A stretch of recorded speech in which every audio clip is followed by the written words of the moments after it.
بسم الله الرحمن الرحيم. In the name of Allah, the most gracious, the most merciful. Excellencies, honorable guests, good morning. On behalf of His Excellency Dr. Jamal Sanad Swedi, Director General of the Emirates Center for Strategic Studies and Research, it is my pleasure to welcome you to the 7th edition of the Storm of Thought Alliance under the title Our Future in the Age of Technology Symposium will last for 2 days. Now, I'll give the floor to His Excellency Sheikh Nahyan Mubarak al-Nahyan, Minister of Tolerance in the United Arab Emirates, to deliver the keynote address. Sir, the floor is yours.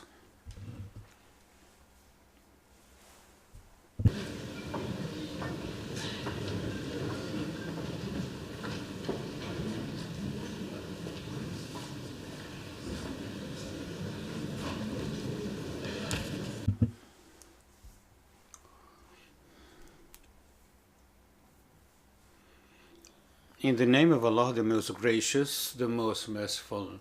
Praise be to Allah, and may peace be upon the Prophet, your Royal Highness, Sheikh Bandar bin Sultan Al Saud. Excellencies, ambassadors, honorable guests from Saudi Arabia, the Hashemite Kingdom of Jordan, the Kingdom of Morocco, from the Kingdom of Bahrain, from Kuwait, from the Republic of Egypt. Dear brothers and sisters, may peace be upon you all.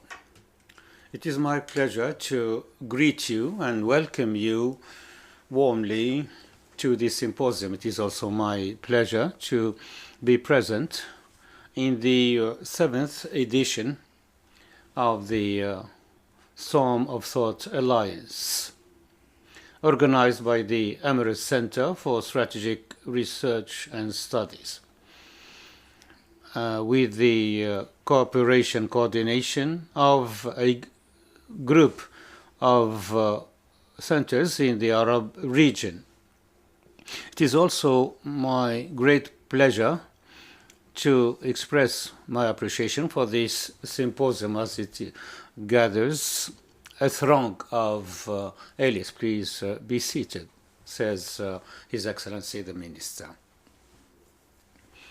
So this excellent throng of Arab intellectuals, through your presence, you prove your conviction that the Arab nation can draft the future based on your deep belief in our Arab origin.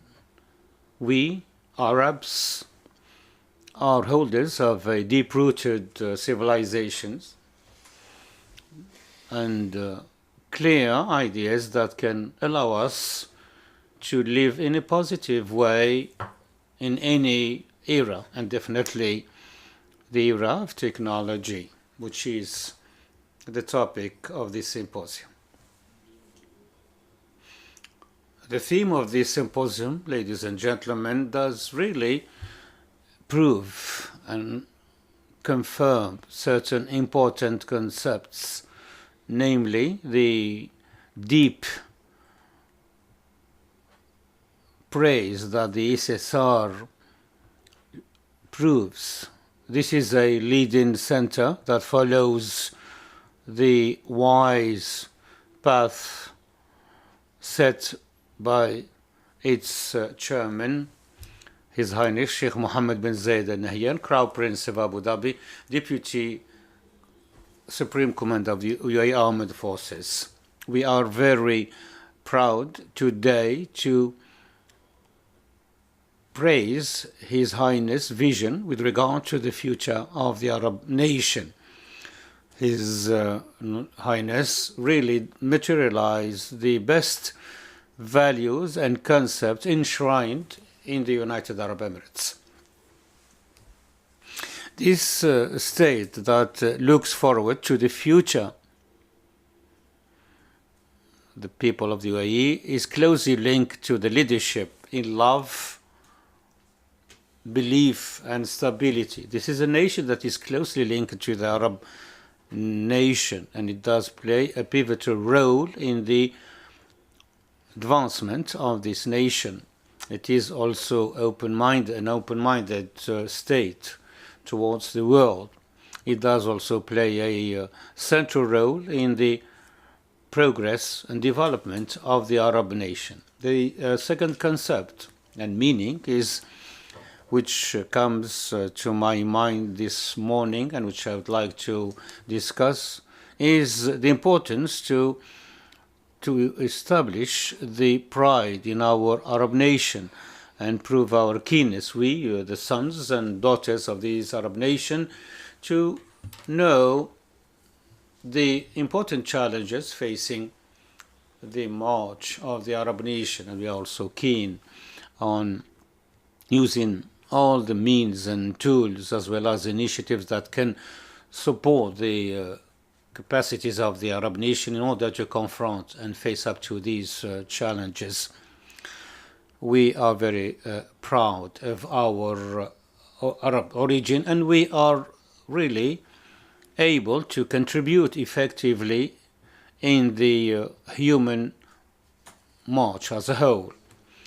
I hope your symposium will be appropriate for the launching of a high call that the Arab nation is able to confront any challenges in the future.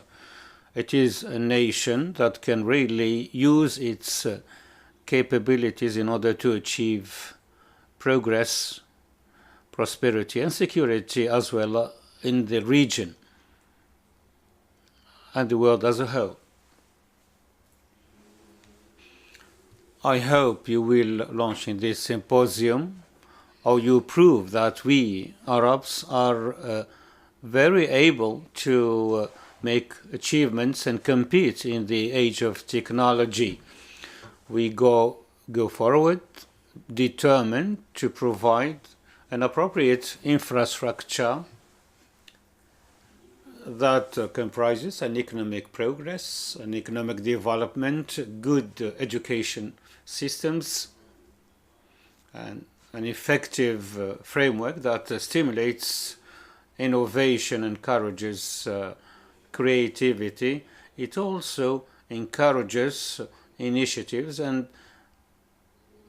opening up to the world. It also provides opportunities to improve the standard of living in Arab societies.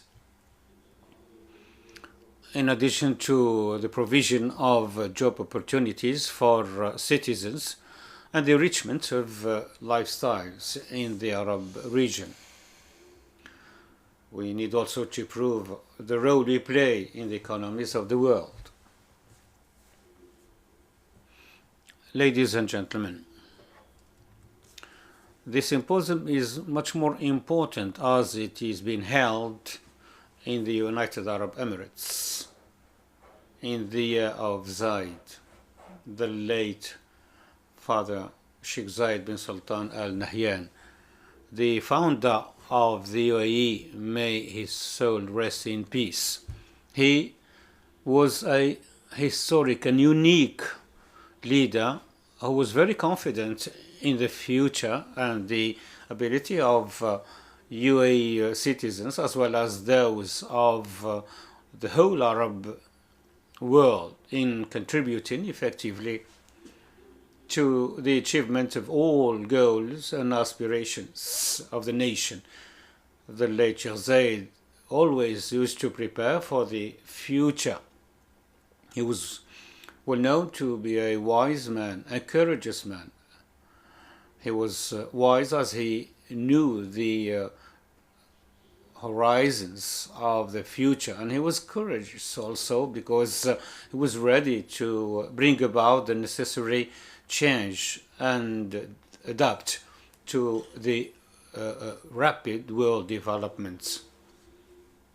The theme of the symposium, namely the future of the Arab nation is a crystallization of the lessons we learned from the founding father in the field of wisdom and courage and the effective contribution in accomplishments that are made in the world. We in the Zayed welcome you all to the United Arab Emirates, and we would like to express before you our great pride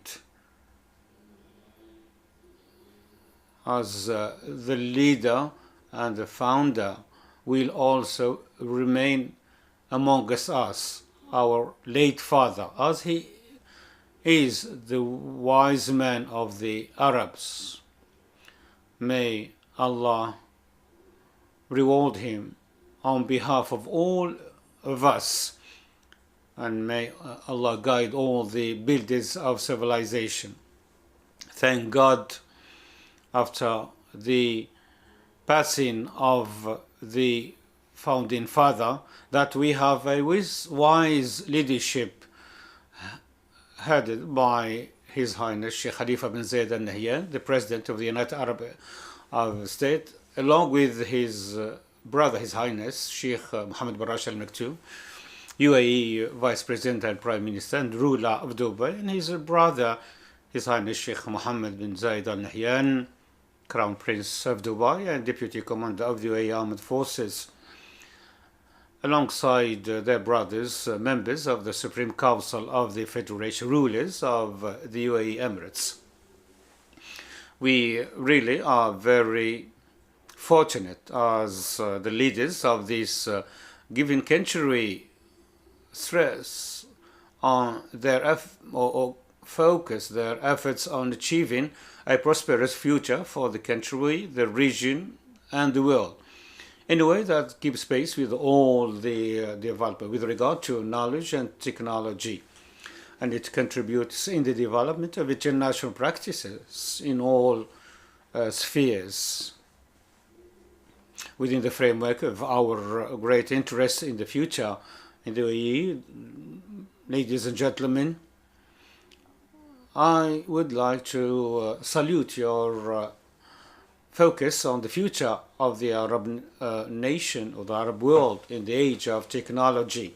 I was very impressed by the themes that will be discussed in this symposium as per the agenda, and I was very pleased as well for the experiences that are gathered here. I hope that you will have a successful symposium and fruitful discussions, and I hope these discussions will contribute to the benefit of the future of the Arab world in a positive way.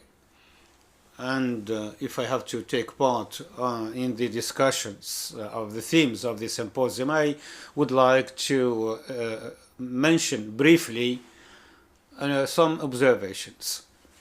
الملاحظة الأولى. Firstly, I hope you will have in this symposium the possibility to know the UAE experience in dealing with the modern technologies today or in the future.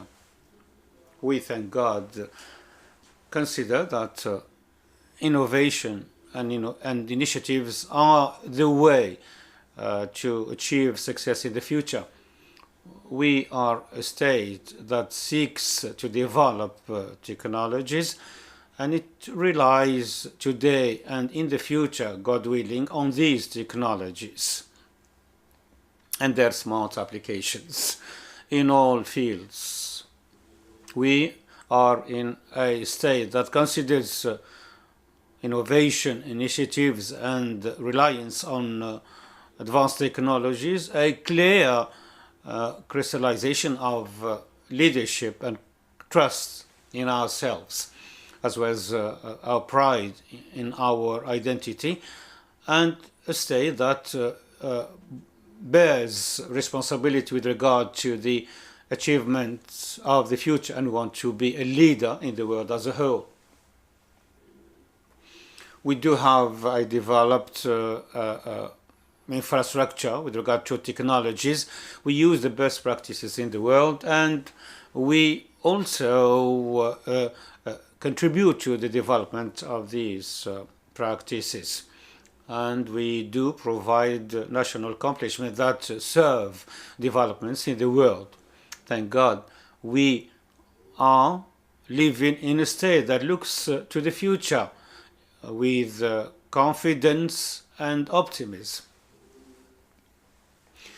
We have a high policy in the field of sciences and technology, as well as innovation. It is being implemented effectively and actively. We also have a ministry dedicated to the affairs of the future. We have also a ministry for artificial intelligence that implements a national strategy of AI.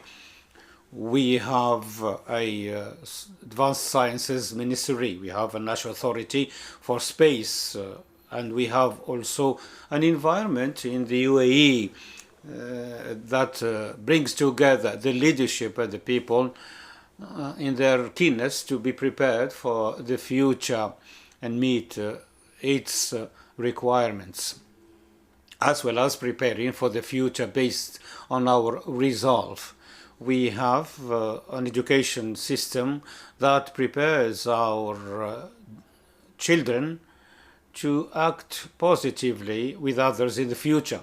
We have a world-class healthcare system, and we have a clear vision that seeks to increase productivity today and in the future, and also to provide a comprehensive national system that comprises building capacities in the UAE and seeking to integrate technology in all spheres of life. Besides the implementation of regulations and laws that are appropriate to our endeavors, and coordinate the work of the various ministries and community entities, in addition to the development of research and the strengthening of international cooperation with all stakeholders. We, in the United Arab Emirates, ladies and gentlemen, we do have made great technological accomplishments, especially in preparing for the rapid developments in the technological field. I hope the UAE experience, an Arab country, in preparing for the future, will be presented to you while you discuss the future of the Arab world in the age of technology. The second observation I wish to allude to has to do with the Arab identity in the age of technology and how we can preserve the Arab identity in light of the rapid and amazing progress of technologies and communications. I call upon you today to take a look at the position of Arabs with regard to globalization and the links between the Arab region with the world economy. I call upon you to agree that any attempt to foresee the future of the Arab world must start from our reality and from a deep and comprehensive analysis of the strengths and weaknesses of the Arab world. I invite you to agree with me that the main challenge facing the Arab world is to meet the increasing needs of the citizens in the fields of food, housing, education, healthcare, job opportunities, and stress the role of advanced technologies in these endeavors, I invite you to agree with me that the youth in the Arab world play a pivotal role in drafting today's situation and the future, and we have to meet our responsibility with regard to coming up with social policy that meets the aspirations of the youth and strengthens their role as a source of progress and innovation in our march as a whole. I invite you to agree with me while we look at the future of the Arab world, that the wise use of advanced technologies may or can really allow us to compete globally, provided that we are ready to deal with confidence with others. And we need also to seek to make our accomplishments global. Willy-nilly, we live in an era that borders and distances have disappeared. A world that is going towards continuous change and transformation in the life conditions. Ladies and gentlemen, we have an obligation and a duty to develop the capacities of the Arab men and women and develop the Arab society's capabilities in dealing successfully with all these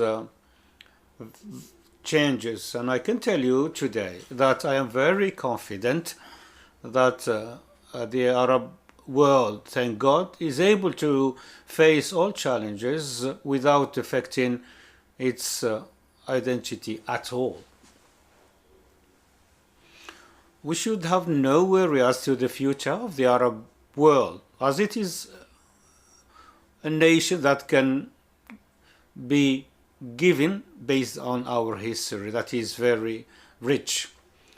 The third and last observation I would like to make before you as a Minister of Tolerance in the United Arab Emirates has to do with the role of modern technologies in shaping the human behavior. I don't want to dwell on this point, but I would like just to say briefly that we have today communication networks that are widespread, are ubiquitous, and with the harassment and the spread of rumors as well as destructive ideas in the network, or the spread of behavior that harms societies. How can Arab societies deal with these phenomena and make sure that the social media network are an effective tool that encourages citizens to take part in the actions of the society, contributes to the economic development, and achieves benefits for all. This has to do with a general issue, namely the impacts of technologies on the human behavior. There are two questions we have to look at while we think about the future of the Arab world. The first question is the following: how can we deal with the negative impacts resulting or expected and unexpected deriving for the new technologies? And the second question is, how can we deal with the modern technologies that affect in a radical way on the lifestyle and the ability of people to work and make achievements? These are important questions we need to ponder while we discuss the future of the Arab world in this symposium. The themes of the symposium comprise many challenges that impact human societies. There are technologies regarding the smart devices. There are important applications in the vital sciences and which are used in the changing human genes. Huge developments have taken place in science and medical sciences. There are changes that have to do with humans.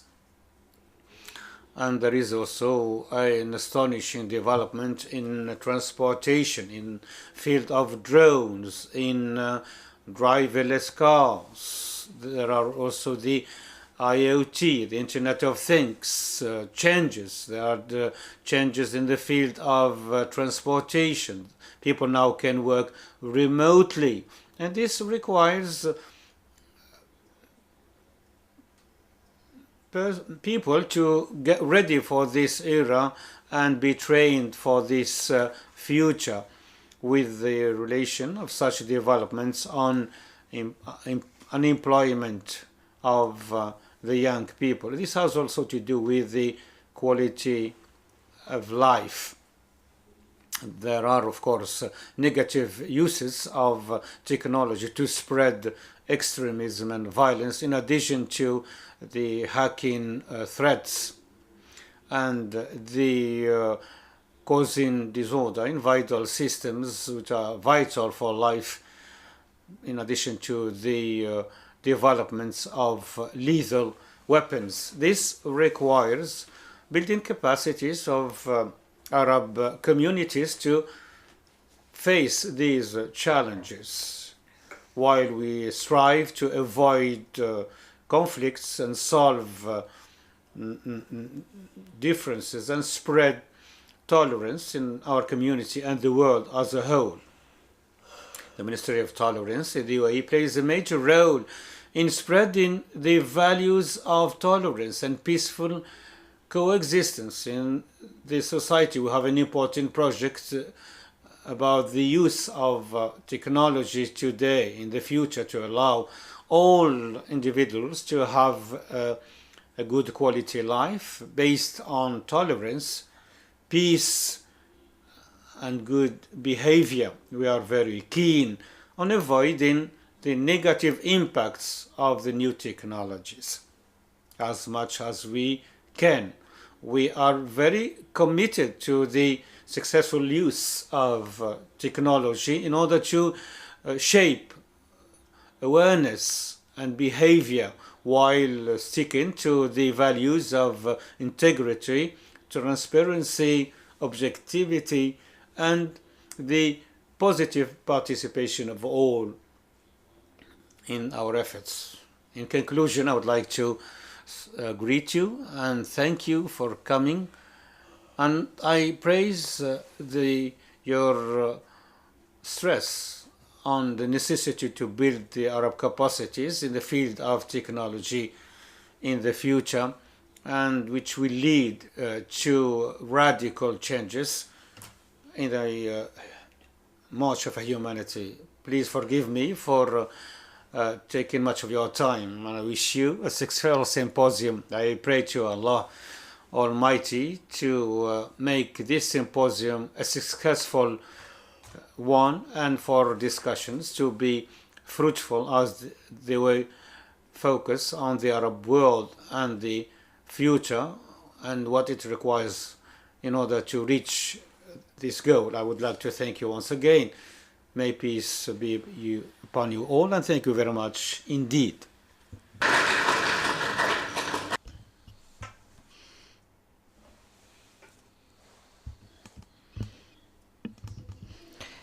We extend our deepest thanks and gratitude to His Excellency Sheikh Nahyan Mubarak Al Nahyan for his speech. And now with the second keynote speech by His Excellency Mr. Mohammed bin Ahmed Al Bawardi, the Minister of State for Defense Affairs in the UAE.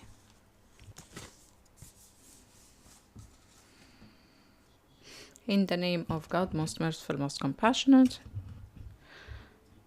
Your Highnesses, Your Excellencies, distinguished guests, ladies and gentlemen, peace be upon you all.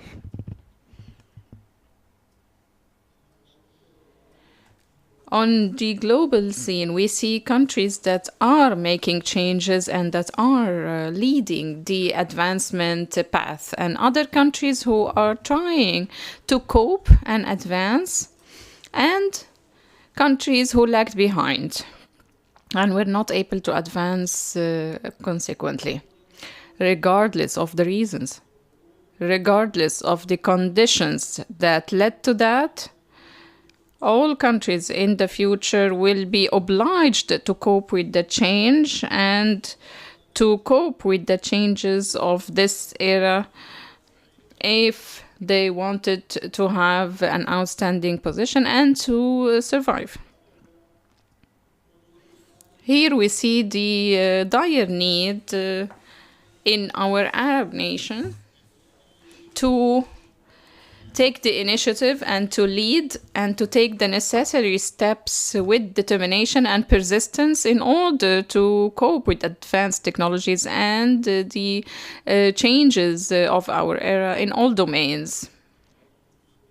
That is based on a scientific, economic, political, and social, and legal, and security basis in order to be able to face the challenges and to overcome the difficulties and obstacles to reach to a better future for the welfare of the future generations and to protect our existence and to survive. Otherwise, our future will be dark and the destiny of our people will be unknown.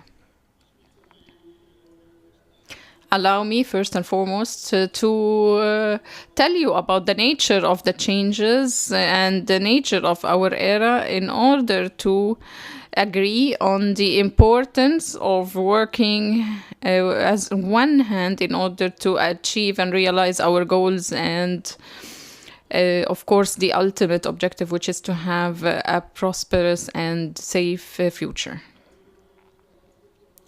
Since the industrial revolution, the modern industrial revolution with the steam engine in the 19th century, followed by the invention of electricity in the beginning of the 20th century,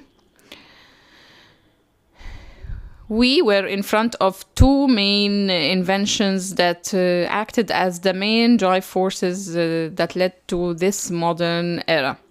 The digital technology and the advancement of this technology throughout the 90s of the past century and moving into the third millennium, we started witnessing the fourth industrial revolution, which was capped by the artificial intelligence and robotics, in addition to the unprecedented advancements in the telecommunication and transportation, as well as the frog leaps in the information technology and computer technology, including, of course, the super softwares that included, of course, the 3D printing, digital currencies, and the other potential of the digital technologies that led us to a virtual reality that exceeded our imagination powers. This means that we need a generation of innovators, of creative people who are able to cope with such advancements. Undoubtedly,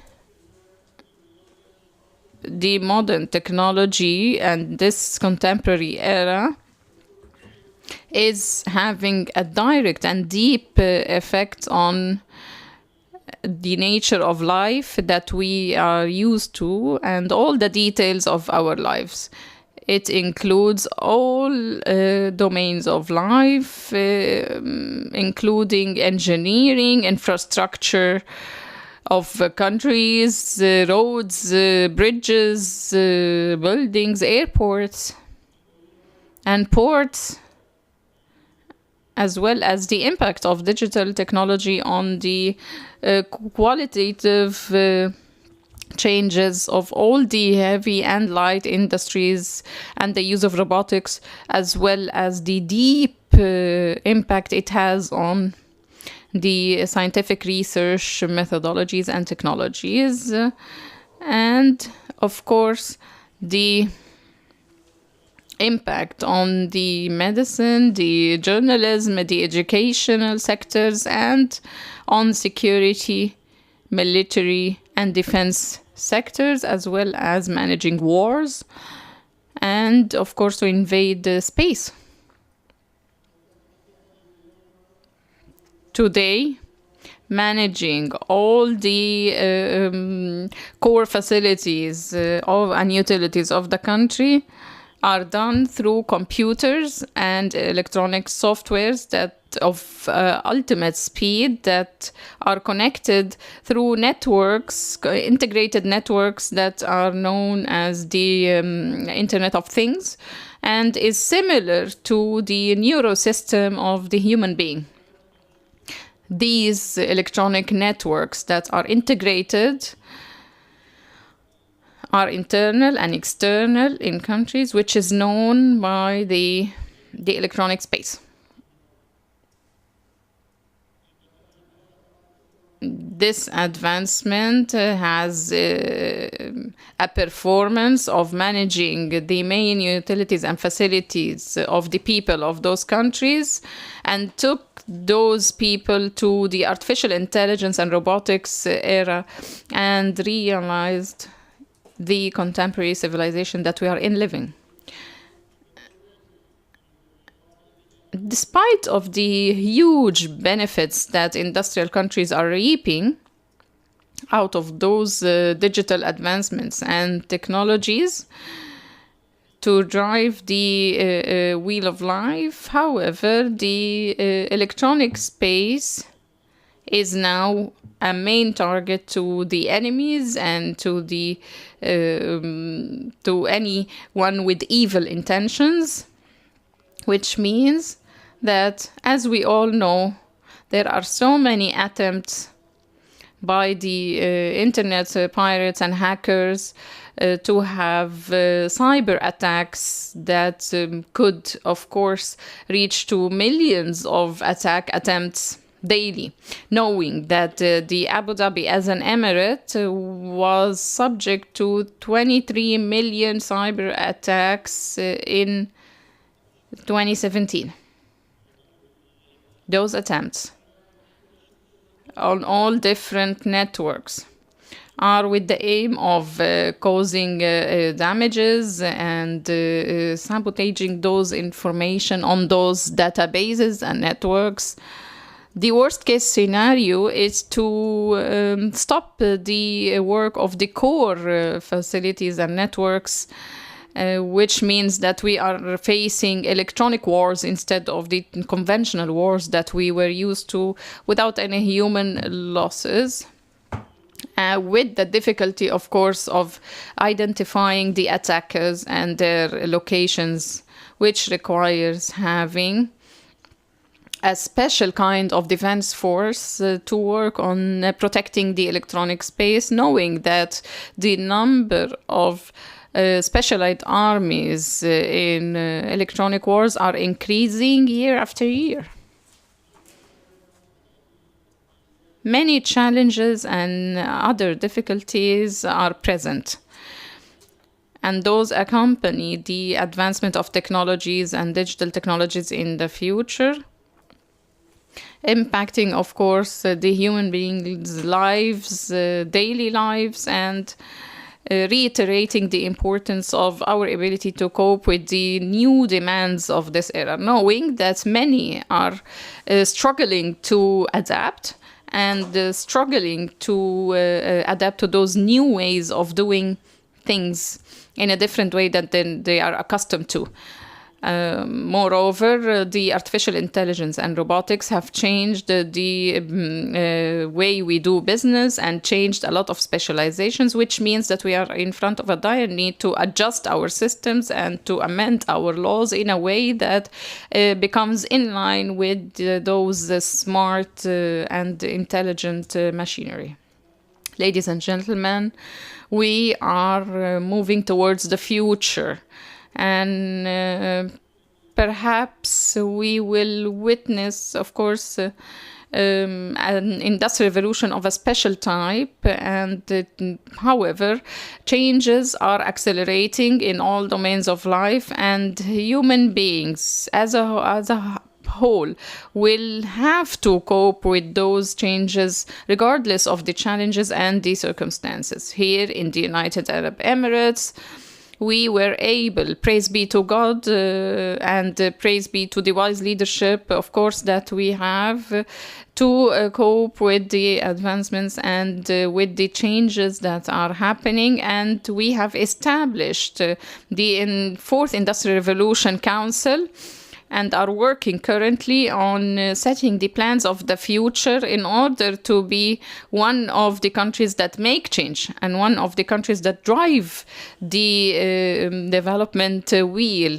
For example, we were pioneers in the e-government efforts, knowing that we have a minister for the future and a minister of artificial intelligence. Hence, the United Arab Emirates is always welcoming the cooperation with other Arab countries that are our, of course, sisters, in order to work hand in hand to cope with the change for the sake of the welfare of the humanity. We wish that God will help us in our attempts to succeed. Peace be upon you all. كل الشكر. Thank you, Your Excellency, Mr. Mohammed bin Ahmed Al Buwardi. And now the floor is with the third keynote speech by His Excellency Lieutenant General Dahi Khalfan Tamim, Deputy Chairman of Dubai Police and Public Security in the United Arab Emirates. The floor is yours.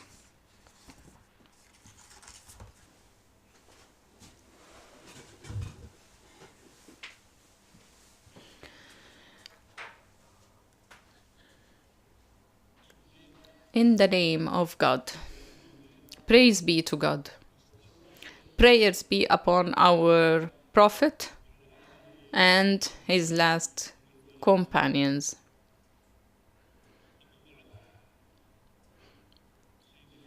Your Excellency, Sheikh Nahyan bin Barak Al Nahyan, the Minister of Tolerance. Your Excellency Mohammed bin Ahmed Al Buwardi, the Minister of State for Defense Affairs. Your Excellency Professor Jamal bin Sanad Al Suwaidi, the Director General of the Emirates Center for Strategic Studies and Research. Your Highnesses, Your Excellencies, ladies and gentlemen, peace be upon you all. It is a pleasure for all of us and for me to meet you today in this center, the Emirates Center for Strategic Studies and Research, to discuss a matter of paramount importance and that is pertaining to the Arab future in the era of technology. I would like to commend the Emirates Center for Strategic Studies and Research for such a successful choice of topics and of the theme of this symposium.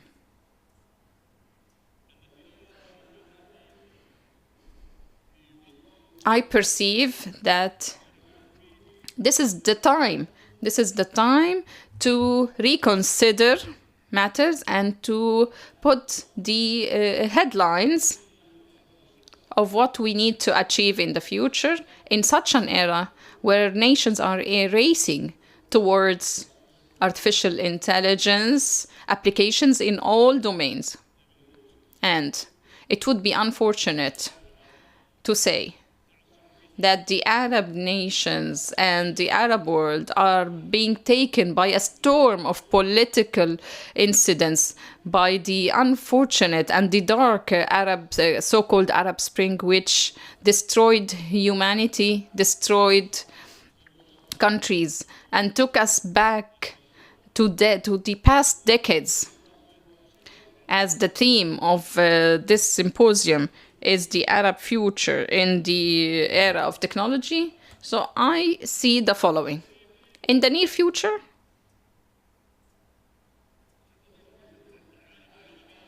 the calamity that the Arab world is facing, with all its difficulties and sufferings and intricacies and ambiguity, and the inability to cope with the contemporary time and to invest in creatively in a way that makes us one of the advanced countries in the domain of technologies will remain. And on the midterm, some countries will outstand in a way that would be really special and in a way that would give us hope and would enter into successful experiences in deploying the potential of their youth to reap the benefits of technologies and to leverage those technologies to realize their aspirations and the ambitions of such countries in a way that makes them positioned outstandingly in technology industries.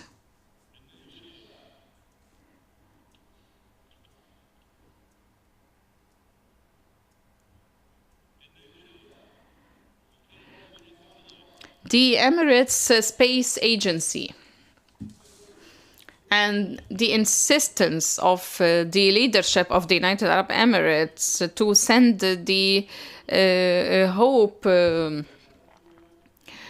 to the space is a reflection of our aspirations.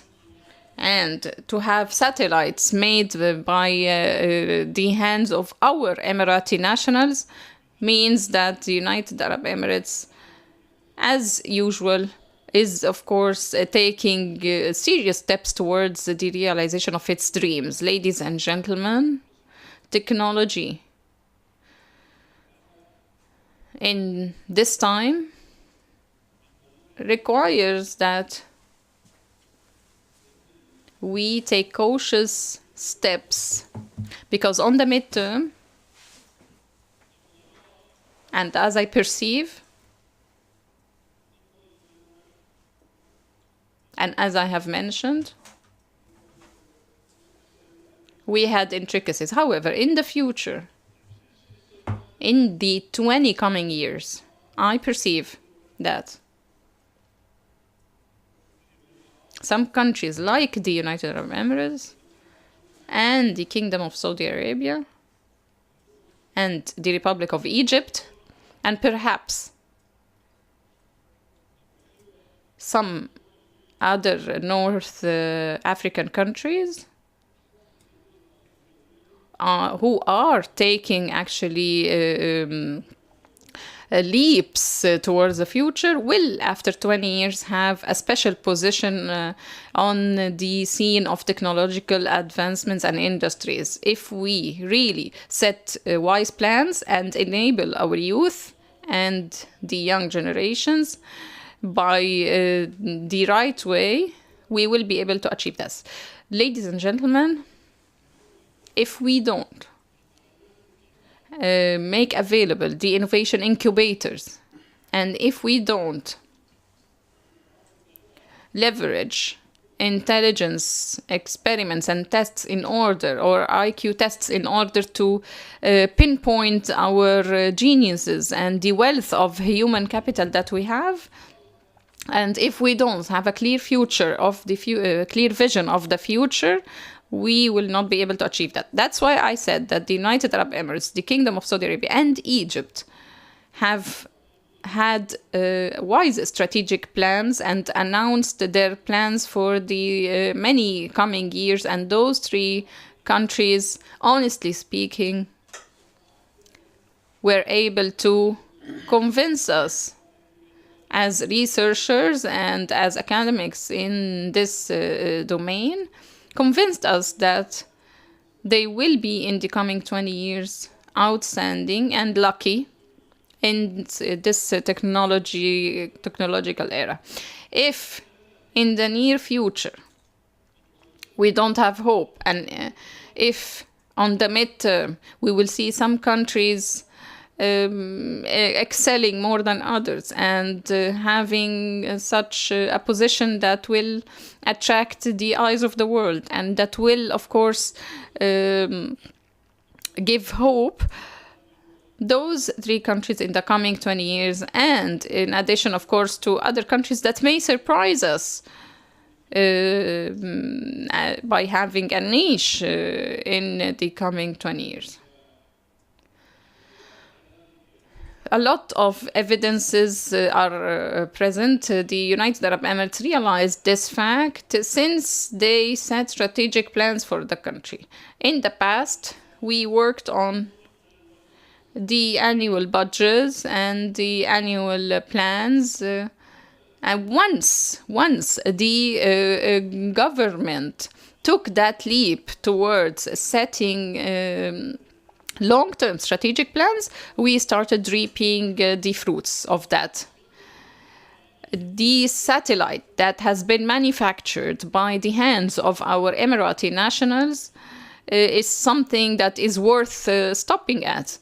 Honestly speaking, this is one of the things only, one of the evidence. What has contributed to such a qualitative leap that we took? Education, of course. And His Highness Sheikh Nahyan was the Minister of Education for the past years, and today the fruits that you are seeing were made by his hands and his wise leadership. The Technology College actually achieved a success in taking our education to a higher level. Emirates University, Zayed University, Khalifa University, and other universities in other Emirates became a source of inspiration and motivation for our youth. Hence, we are pleased and full of hope that in the coming 20 years, the United Arab Emirates would be one of the drivers and pioneers of an Arab Renaissance.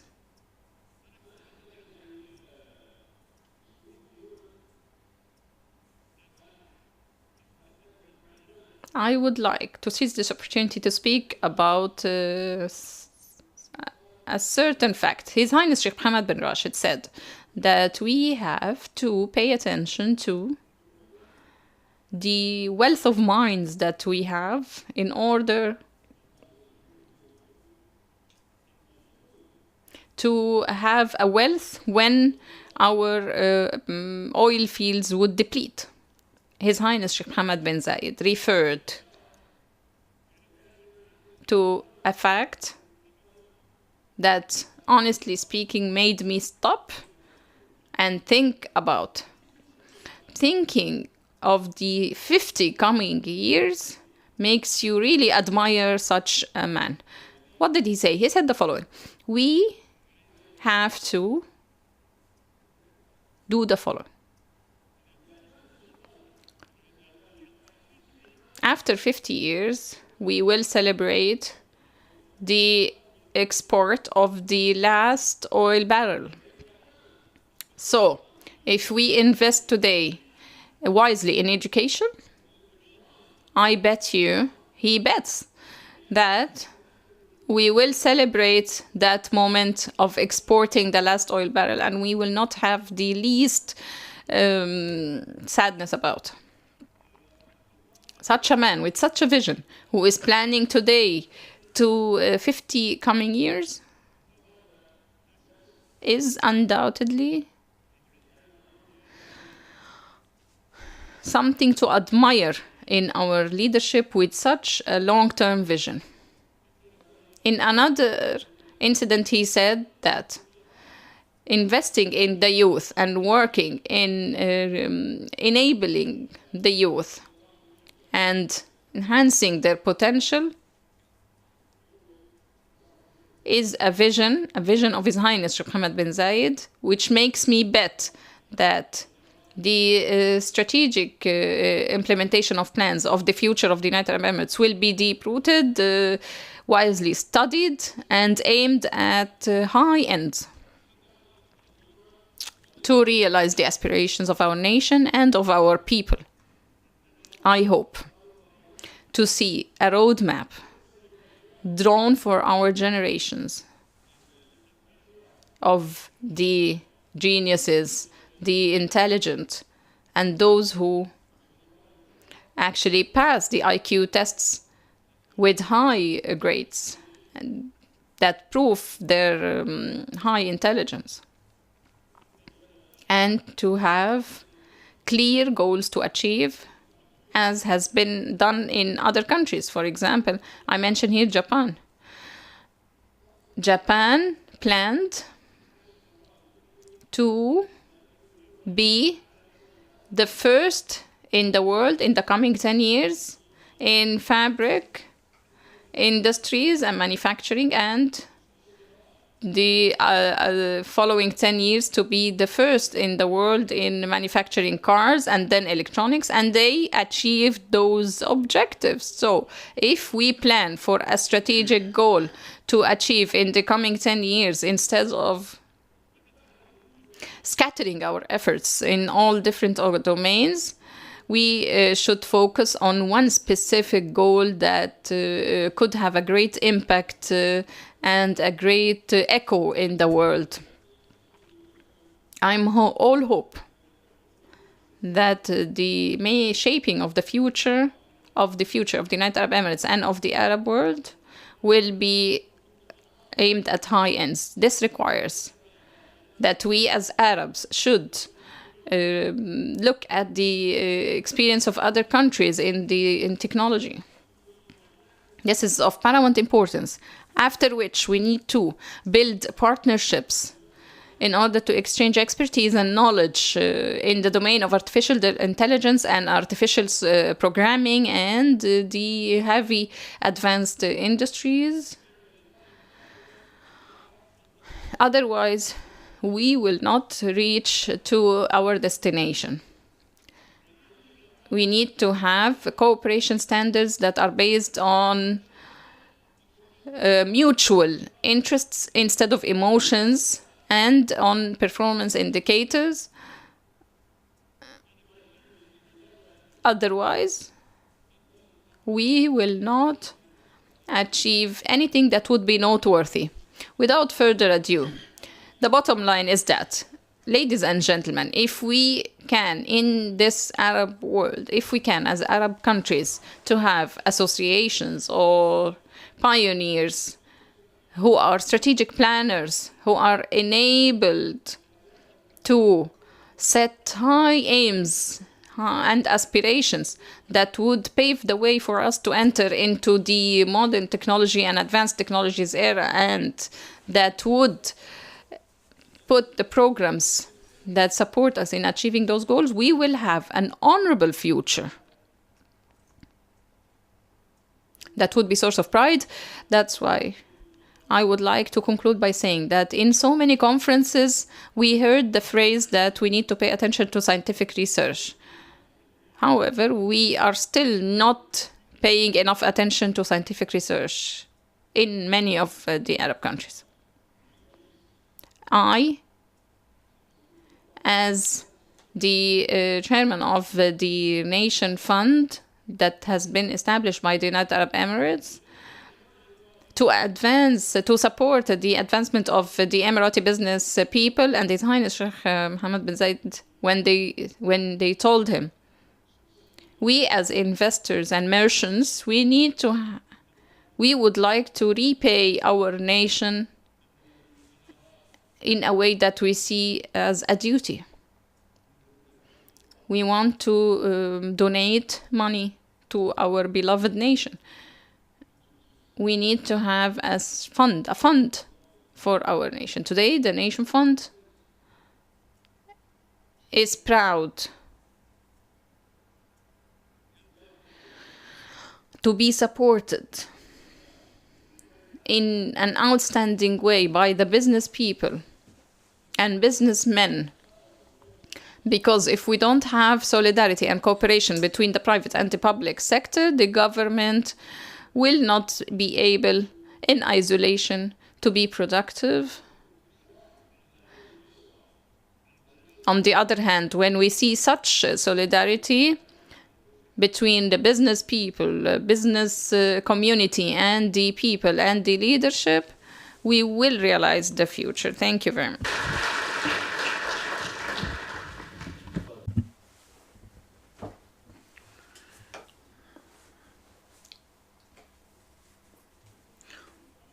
I thank His Excellency Lieutenant General Dahi Khalfan Tamim.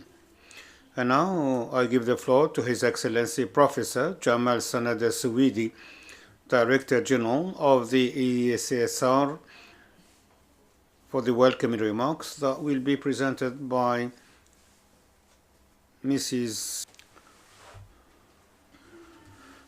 In the name of Allah, the most gracious, the most merciful. Excellencies, honorable guests, ladies and gentlemen, Assalamu alaikum.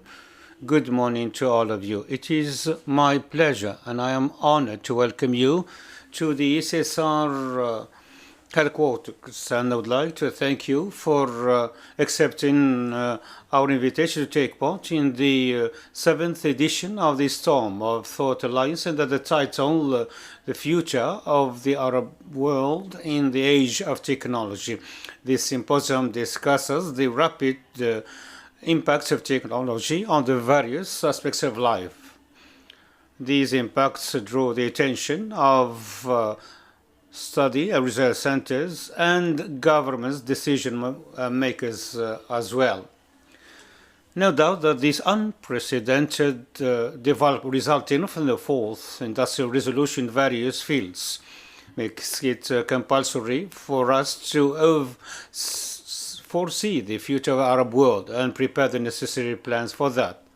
Excellencies, ladies and gentlemen, the ECSSR launched the Storm of Thought Alliance in 2015 to support the Storm of Resolve launched by the Arab coalition led by Saudi Arabia to support the legitimate government in Yemen and fight the Houthis militia, which is aligned with Iran. And the aim of this thought initiative has always been to strengthen cooperation among GCC and Arab research and study centers in this very delicate situation of the Arab world, requiring an active role of research centers in decision making and the building of an Arab strategy that lays the foundations that guarantee the comprehensive security and prosperity for all Arab countries and the protection of their interests. After 3 years since the launch of the Storm of Thought Alliance, we can say that the Alliance has contributed effectively enriching the strategic thought and strengthening the security awareness as to the challenges facing the Arab security. The Alliance has also been an important tool to support decision makers in the countries of the Arab Alliance and help them in dealing with the challenges and threats that pose a real danger to the GCC and Arab security through the rich visions and serious discussions about the themes that were discussed in the previous edition, starting from the first edition held in Abu Dhabi and the second one held in Manama and the third one in Rabat and the fourth in Cairo and the fifth in Amman, Jordan, and the sixth held in Riyadh, Saudi Arabia. Undoubtedly, this seventh edition of the Storm of Thought Alliance is a new contribution by the Storm of Thought Alliance to support Arab research centers and assist them in confronting the current and future challenges in the Arab world. It is also a continuation of efforts organized by the Arab Coalition to support decision makers in the Arab world by providing information and necessary data and digital spread of thought as to the issues and challenges facing the Arab world in this era, especially those related to the Arab national security. On this basis, the theme of this symposium, The Future of the Arab World in the Age of Technology, is very convenient. We have seen a technological revolution that impacted political, economic, social, security, and intellectual aspects of life. And there is a continuous talk as to the AI in various applications. This is one of the most salient aspects of the fourth industrial revolution that has completely changed the face of the world. A question rises as to the situation of the Arab world within this changing framework. In order to shed more light on this issue in its various aspects, the agenda of our symposium comprises 4 sessions. The first session discusses technology and lifestyle of citizens in the Arab world. The second session discusses the technology, future of education and healthcare. The third one discusses the future of the Arab world in the age of AI. The fourth session discusses the future of the Arab world. Ladies and gentlemen, I am convinced that this symposium and its themes related to the technology and the future of the Arab world comes at a time that we are talking about the fourth industrial revolution, its impact on the aspects of life, and in order to avoid any repercussions, in order to preserve the future of the Arab youth. Thank you very much indeed for your kind attention, ladies and gentlemen. I thank His Excellency Professor Jamal Sanad al-Suwaidi. And now we have a 10-minute break, after which we'll resume our symposium.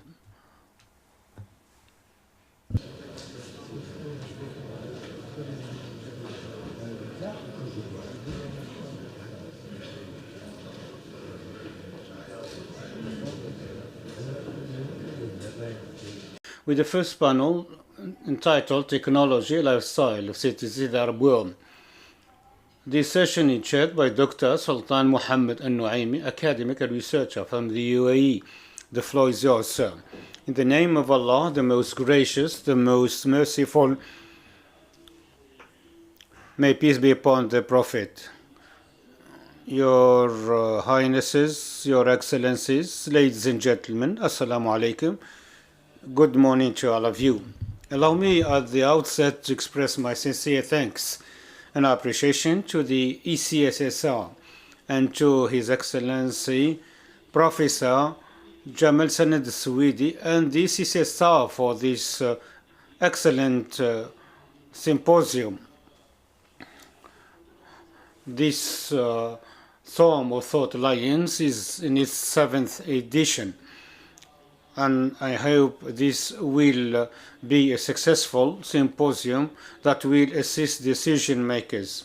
It is my pleasure to chair this panel entitled Technology and Lifestyle of Citizens in the Arab World.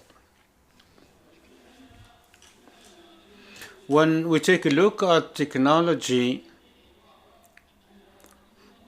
we should not be confined to the tools of technology and focus more on what technology and its tools can provide in the fields of knowledge, services, easiness of life, economy, and so on and so forth, in order to think more about the future. How can this impact the future of the citizens in the Arab world? I'm joined here by Mr. Mohammed Tawfiq Millin, Director General of the Royal Institute of Strategic Studies, Kingdom of Morocco. Mr. Moulin was a member of the Human Development Strategy in the Kingdom of Morocco. He has been appointed to various positions, and he was awarded the Medal of Honor by the French President in 2001. Mr. Moulin says that despite the spread of technology in the Arab world, the situation in the region has not improved in the economically, socially, and environmental spheres. Mr. Moulin talks about a huge technological gap in the Arab world. Mr.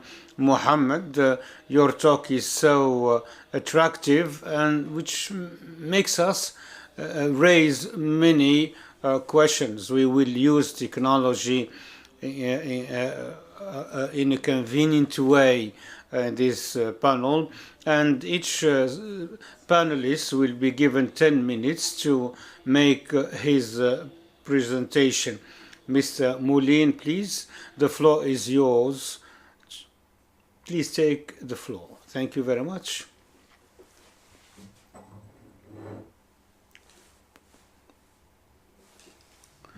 Assalamu alaikum. Good morning to all of you. Excellencies, ladies and gentlemen, Assalamu alaikum and good morning. I would like at the outset to express my sincere thanks and appreciation to the ECSSR for hosting the 7th edition of the Storm of Thought Alliance, which has become a thought gathering that is a source of interest as it leads to decisions that help decision makers. I also praise the Storm of Thought Alliance for choosing the title of this session, Technology Lifestyle of Citizens in the Arab World. Technology is used in various fields to improve productivity based on scientific research in the theoretical and practical fields in order to guarantee the progress of a community. Technology leads communities to progress, and this has become a fundamental requirement to keep pace with the globalization process. The technological revolutions, and the fourth one, which is based on AI, these revolutions, especially the technological ones, led to radical changes in the life of mankind. So the use of technology in the Arab community raises the question as to its impact on the lifestyle of cities, the security, economic and social fields. The Arab world is not homogeneous, so the impact of technology on the life of citizens varies from one country to another. Economically, the standard of living based on the per capita income, and this is based on manufacturing and the integration of technology in this sphere. As to the Arab world, it is notable that the Arab world has been a consumer of technology. It could not use it to achieve a comprehensive growth that can benefit the cities for many reasons. First, according to the World Bank, the share of the manufactured from the GDP of Arab has not exceeded 15% as an average in the last decade, compared to 35% for the emerging countries. The Arab world exports of technological products did not exceed 3% in 2017, compared to 20% for the emerging economies. In the absence of transfer of technology to the Arab world has remained on the sideline of the fourth in technological revolution that will have an impact on the labor market. contrary to the industrialized emerging country, the Arab world has not adopted a strategy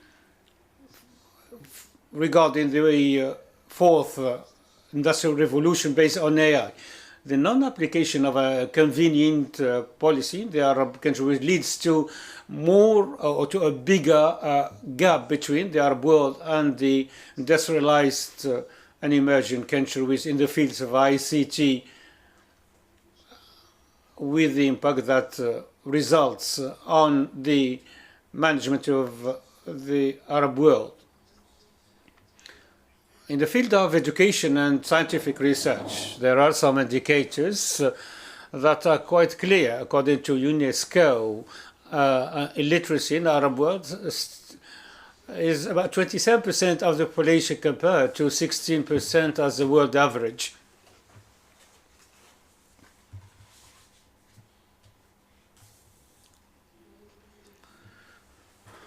Remote learning and the use of digital technology education is weak, although they are very important in Asian countries.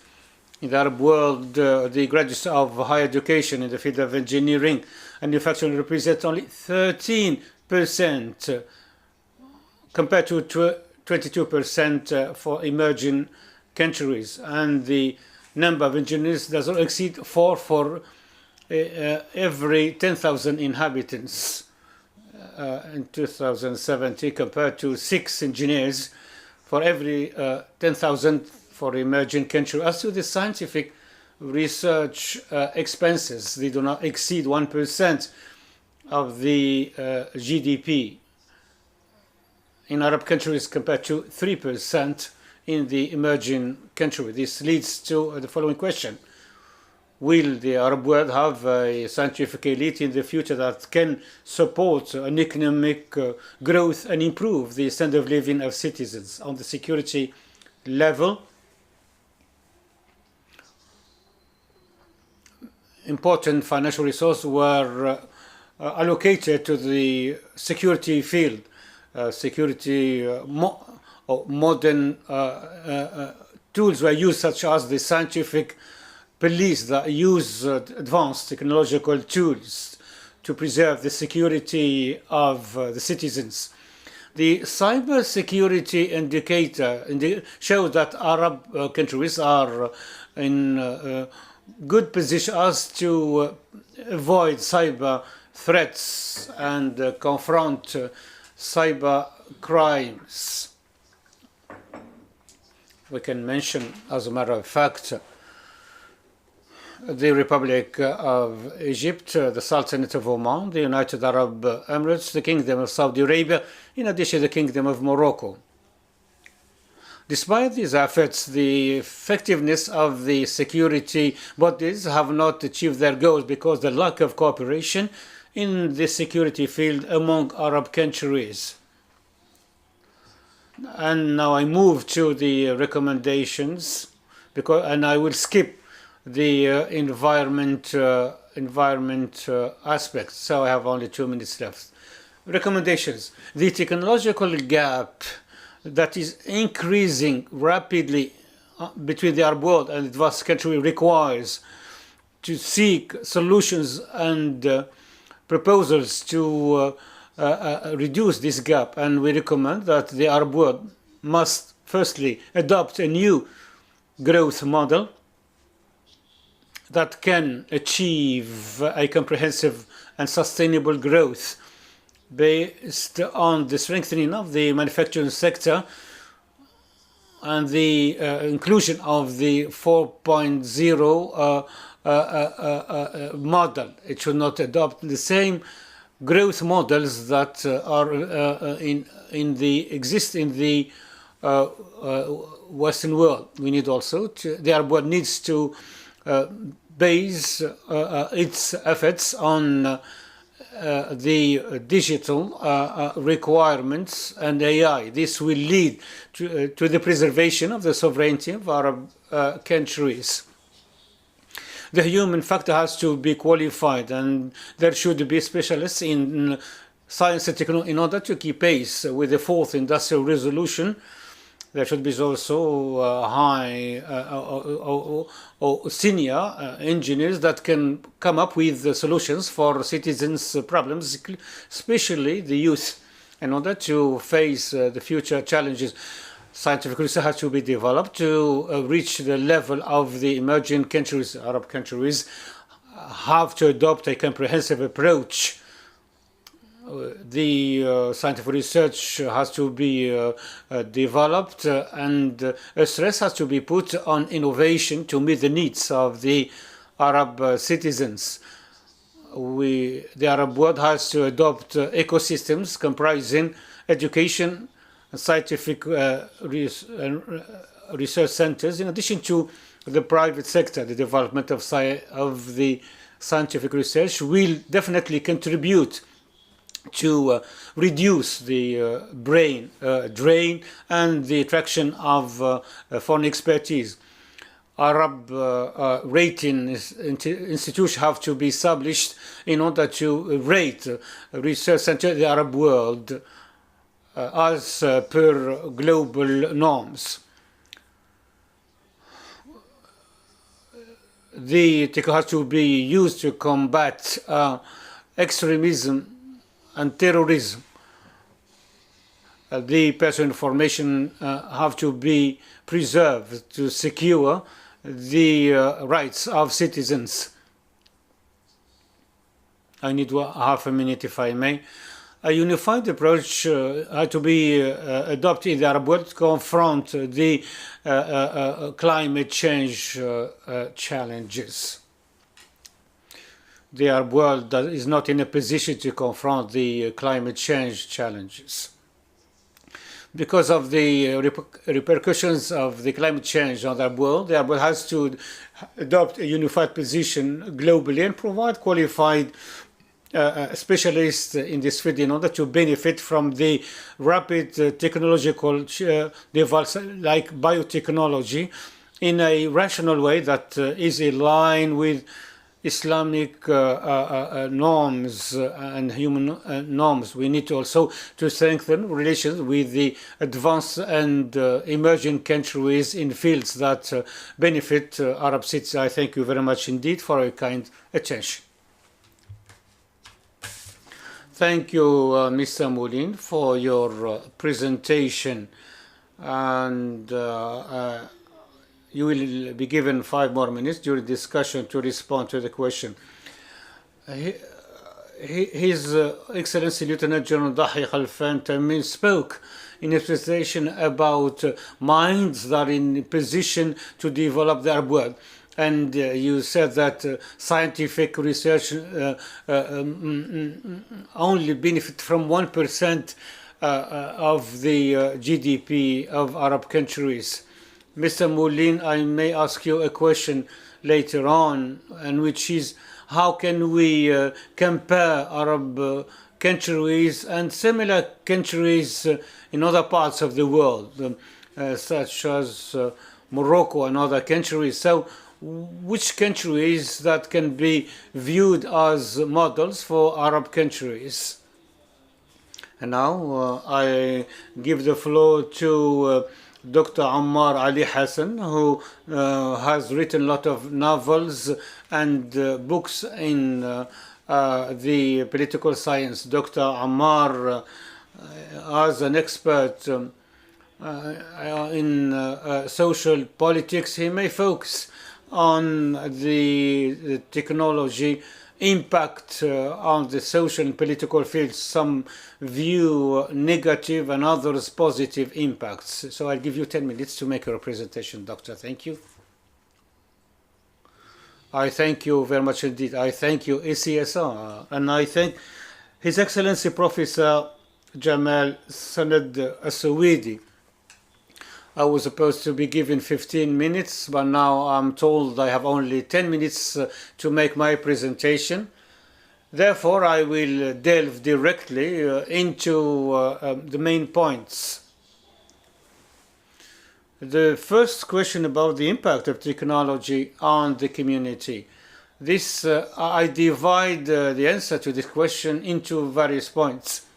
Firstly, the material assets impact definitely moral, ethical aspects on ideas, values, beliefs and conceptions. Karl Marx spoke about an infrastructure, namely the material economy, which impacts the upper status, namely ideas. Karl Marx said the Protestantism impacted capitalism, impacted economy, in other words. New scientists spoke about the impact between the soft and hard powers, and technology is part of both of them. The second point is that the economic developments did have an impact on the community and ideas, whether they are simple or complex. As an example, printing led to individualism. Before that, people used to gather to read a book, and the sandwich making led to the end of the get together around the dining table. And the coffee that was exported by the Yemenis to Europe led to general conversations outside homes. That's why kings did fight, combat these cafes. And there is also investment in knowledge. You need to produce something, even if it is a knowledge product. This tells us clearly that technology was not made in a vacuum, but it serves humans. It uses the humans as in its experiments and benefits humans as well. The fourth point is that technology is not different from ideology or philosophy. The idea of harnessing the nature, Nietzsche's talk about the perfect person with no emotions as a machine, or the view of colonialism through technology to dominate the world.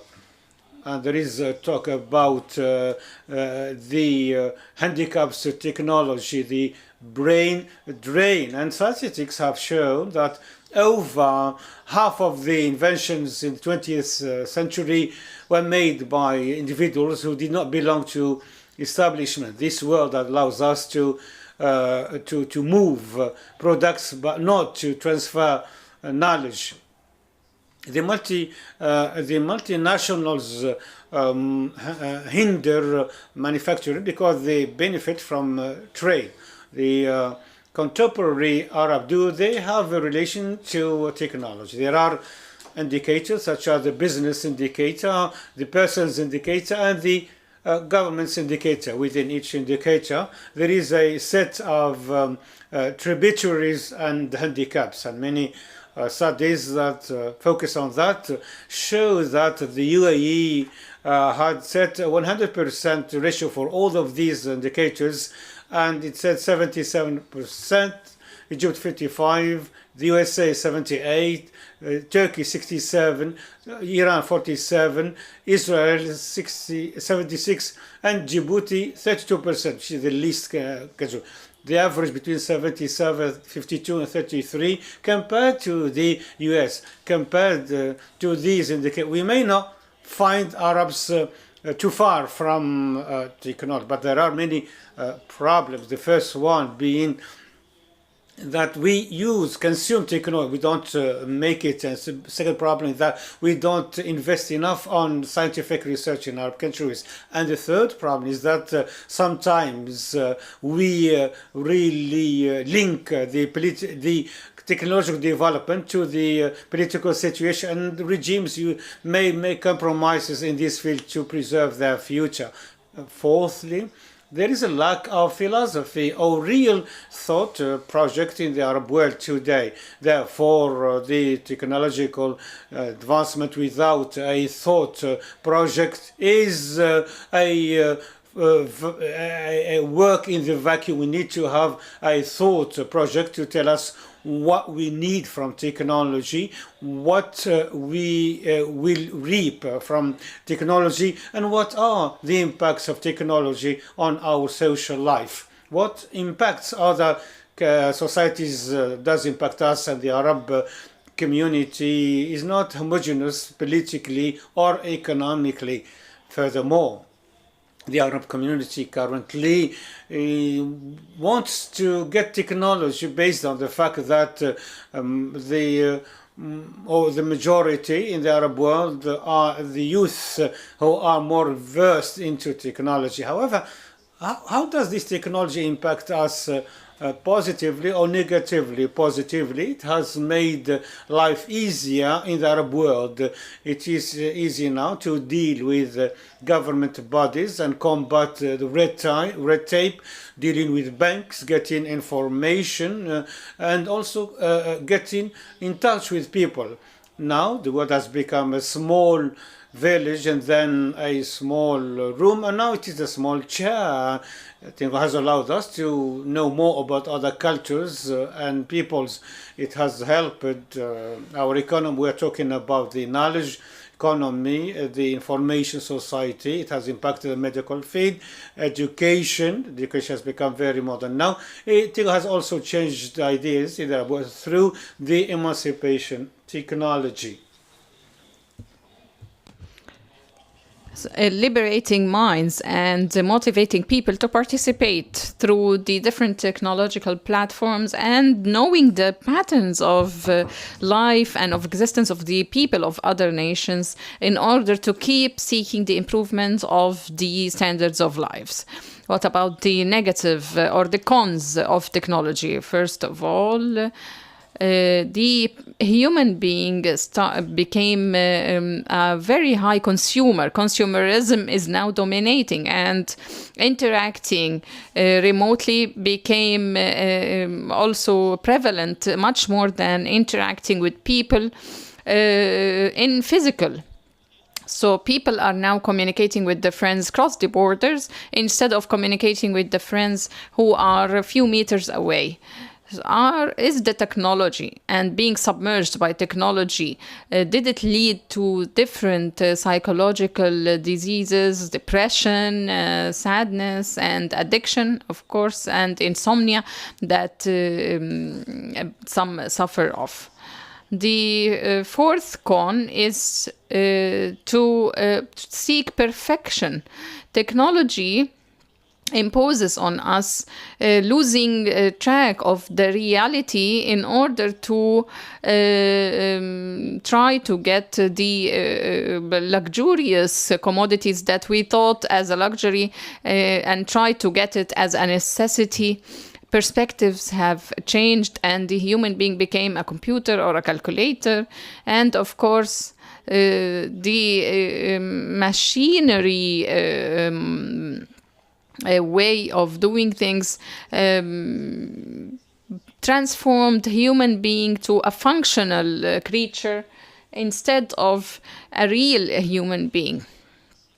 Other cons is the of course, the content which started to disappear, the previous communities and factions chose this as an opportunity to, of course, impose hegemony on the mindset of people and seeing different patterns of crimes and unemployment in countries that used to have a lot of job opportunities, and of course the disappearance of a lot of crafts that we used to take pride of. So I would like to say that if we do not go out of this vicious circle and seek a project of leveraging the mind wealth that we have, we will of course fall into a pitfall that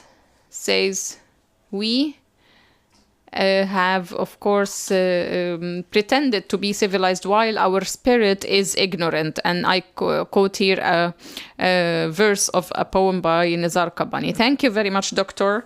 And yes, the Thought Project will transform us from consumers to productive people. And yes, of course, as you have said,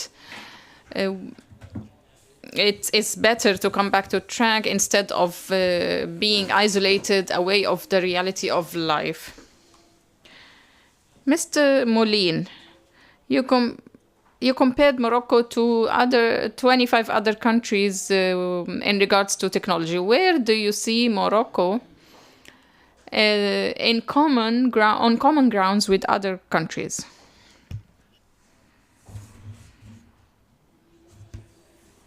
In my speech, I have said that I will speak about the technology scene in Morocco. However, because time was limited, I wasn't able to speak in detail. Morocco was not able to get all the benefits or leverage the benefits of technology. However, we achieved several achievements that I will try to mention here in brief. On economic level, we enabled to, in the past decades, to excel in phosphate industry.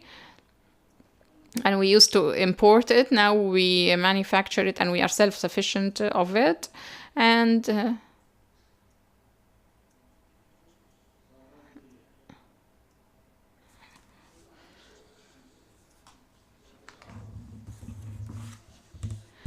we set robust sectoral strategies which enabled us in few years to become producers of cars.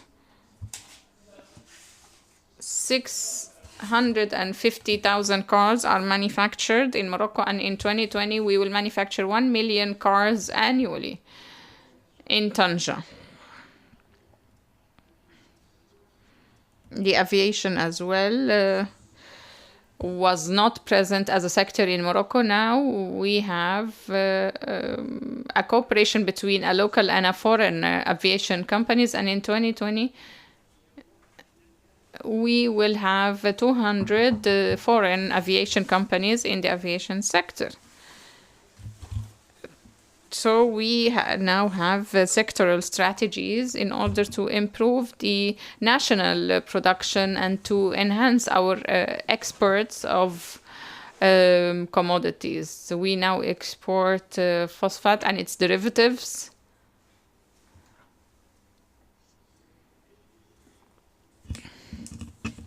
And cars.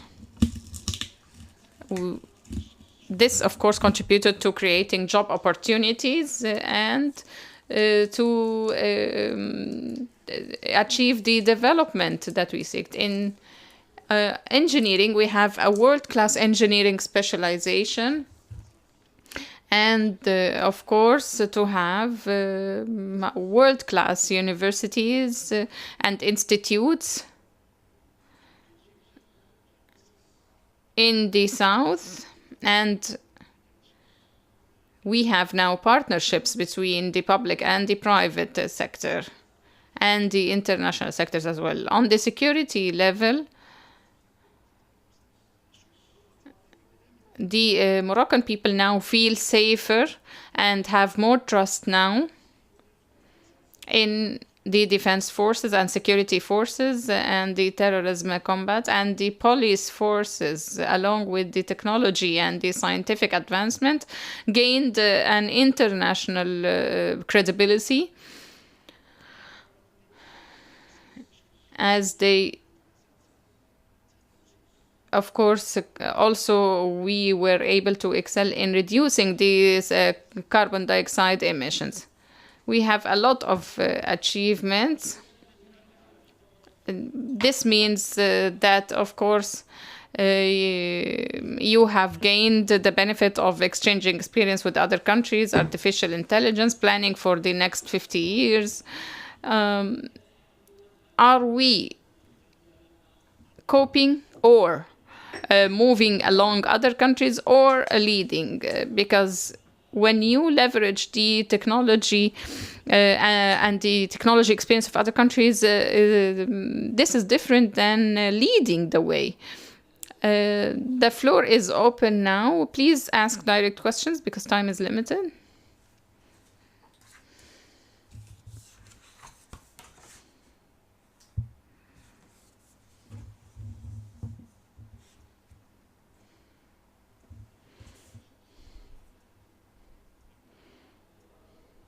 Thank you.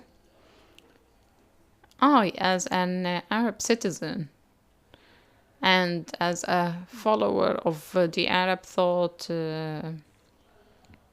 I can say that in an airplane there are 6 million spare parts. I hope that one day we can take pride in manufacturing only one of those spare parts. We are not paying attention to the technology research. We are just concerned with one point, which is that inventors will go to hell and we will go to heaven. Why don't we hear on one beautiful day that an Arab citizen invented one of the spare parts of planes or any other object that we consume? We are just consumers of those inventions.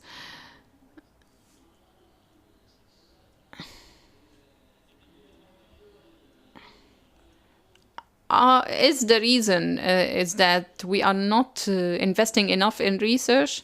Are we just concerned about the fate of inventors? Dr. Ammar.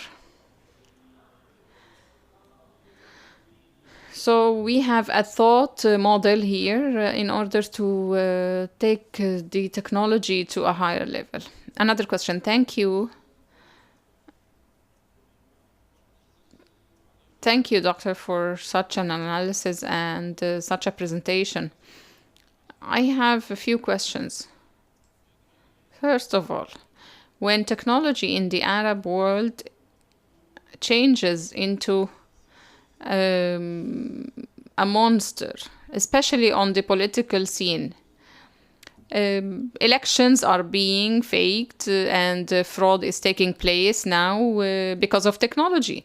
This is one point. The other point, when we have multiple identities in the Arab world, in other words, when you have modern societies and non-modern societies, and I give you one example. In the Center of Strategic Studies and Research and in the Culture and Tourism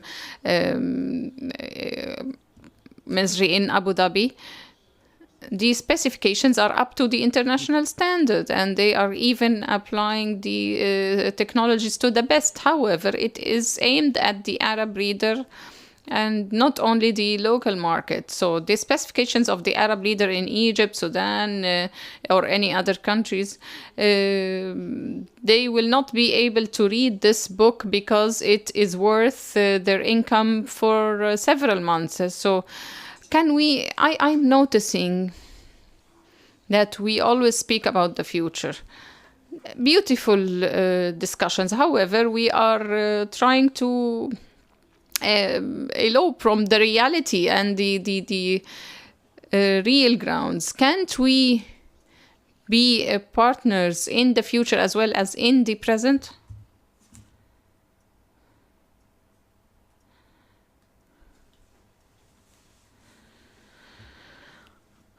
Thank you very much.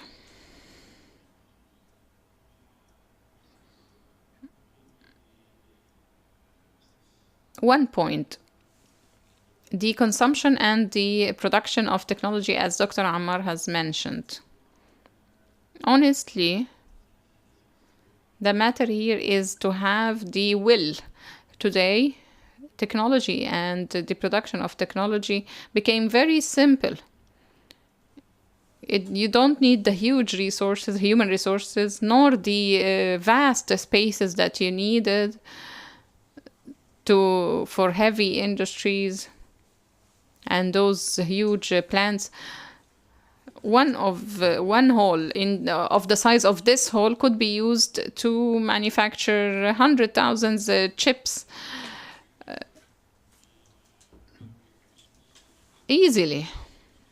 However, we don't have the will, and the will is what drives scientific research in a community or in a society, and that links it to technology production. One other point is education. We need to have educational products that aim at such industries, like the technology one. In the Arab countries, all what we need is the will. All other instruments and resources are available because knowledge is a product of education and scientific research. Last question. Thank you. One question. New technologies is a transition to a new civilized pattern. The Arab world, is it in line with such a new paradigm of civilization? And this is being renewed through several factors. What are those factors that we need in order to realize technology advancement on a social and on an economic level?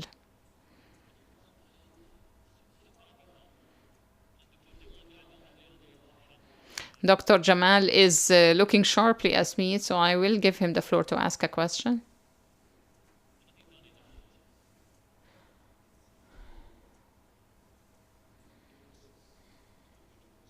I'm the editor of Al Riyadh paper in the UAE. Mr. Ahmed Al-Jarallah always asks about planes because he travels a lot and he has his private plane. Our problem is the absence of a project. When God blessed us with Islam, we used it in the wrong way. When we got the wealth, we also misused it. As His Excellency Dahi Khalfan said, with the, of course, exception of the UAE and the KSA. When we got the technology, we also misused it. The absence of an Arab project is what has led us to this pitfall. As long as this project is absent, we will always be a project for others. 2 minutes for each of you.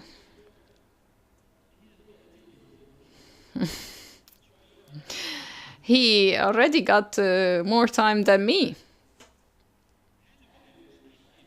Is it impossible for us as Arabs to advance on the technologic aspect in the technology domain? The answer is no. Historically speaking, when Christianity came to Egypt, scientists were killed, and we had 7 centuries of darkness.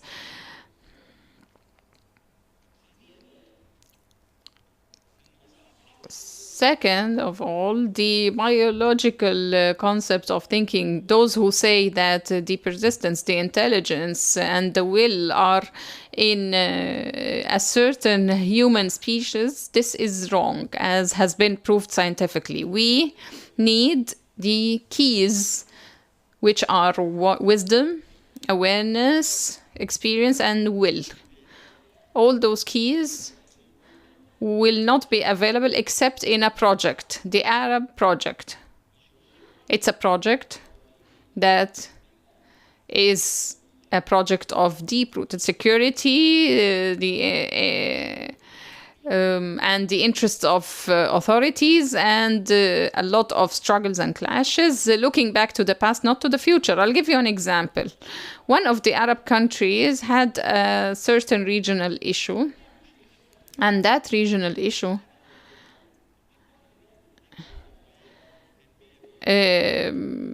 was an issue of intricacy. Instead of investing money in order to solve the problem, they bought security apparatus to monitor the others with $100 million. If they would have invested those $100 million in order to solve their problem, they wouldn't have thought of the separation and the independence. Technology in the Arab world was re-engineered in order to serve the goals, the principles, and the conceptions, and the conventional old aims that were present before the era of technology. And I refer here to the security control, the technology which is open and liberating for the will and enabling the Arab citizen to reach to the globalization took him back to the past, because the authorities are the source of funds, which not the people. Having a project, one last point, having an Arab project which is developmental, that is revolving around the presence of Arabs on the global map, and that is really liberating of the will, and that takes us away of the being just followers instead of leaders. This dark Arab Spring, as His Excellency Dahi Khalfan said, came because those who were in control of everything did not allow the space of voluntary will and thought. The smart political paradigm is the one that enables future to be born by the present, because they impeded the birth of future.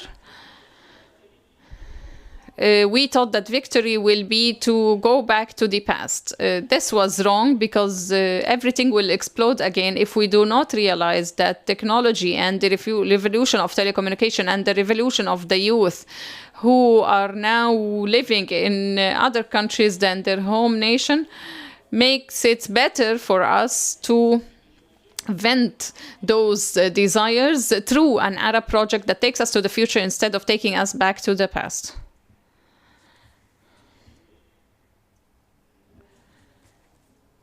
The Arab world today is a consumer of technology, not a producer of it. I am optimistic in regards to the future.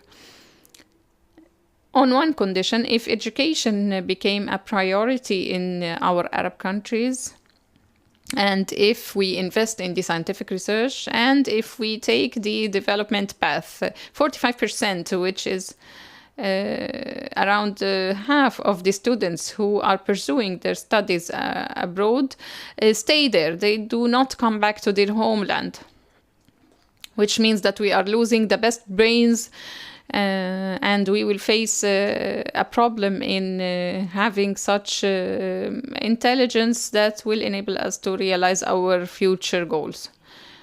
Technology and the future of education and the healthcare will be the theme of the second session by Mr. Mohammed Al-Hammadi. Thank you very much. Let's please thank the speakers. Thank you.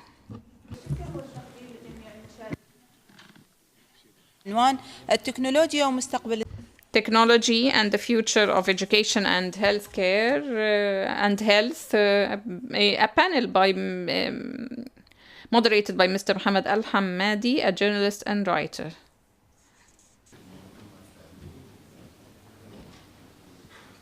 بسم الله الرحمن الرحيم.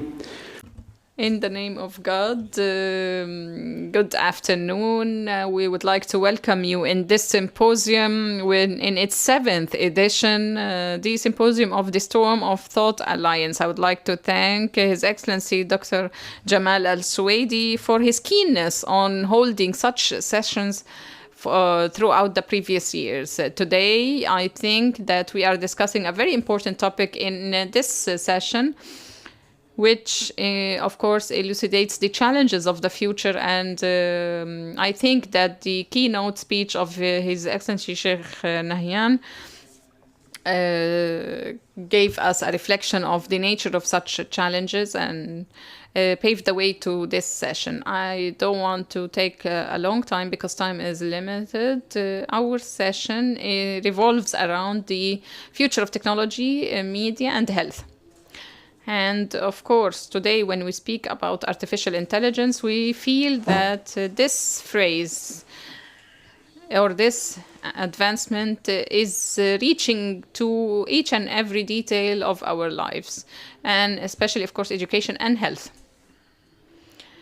The two speakers in this session, Dr. Hawa Al-Mansouri and Dr. Khalifa Al-Suwaidi. Dr. Hawa, for those who don't know her, I will introduce her briefly, is the first woman to graduate from the College of Medicine in George Washington University, who is non-American, of course, and she is very interested in the inventing an apparatus, a medical apparatus, which will be, of course, produced in the UAE in the near future. She is the inventor of it, and she is now in the position of the Vice President in Imperial College London Hospital in Abu Dhabi, which is specialized in diabetes and other diseases. Doctor, 10 minutes, and I think you will be able to tell us your mind in those 10 minutes.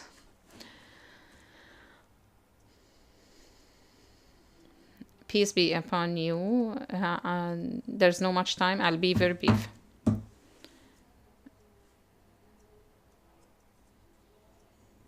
I want to answer the questions that have been asked as an introduction. One of the questions was about the minority of people are in Arab inventors, and I am one of them. I have graduated of public schools, and everyone is shocked when I say that. And then I got a scholarship and pursued my studies abroad. What were the steps that enabled me to be called an inventor? This was not an achievement that I have done all by myself. It was, of course, with the praise to God and the support of my country, my family. However, there are steps that you need to take in order to come closer to your aim. You cannot just dream of becoming an inventor.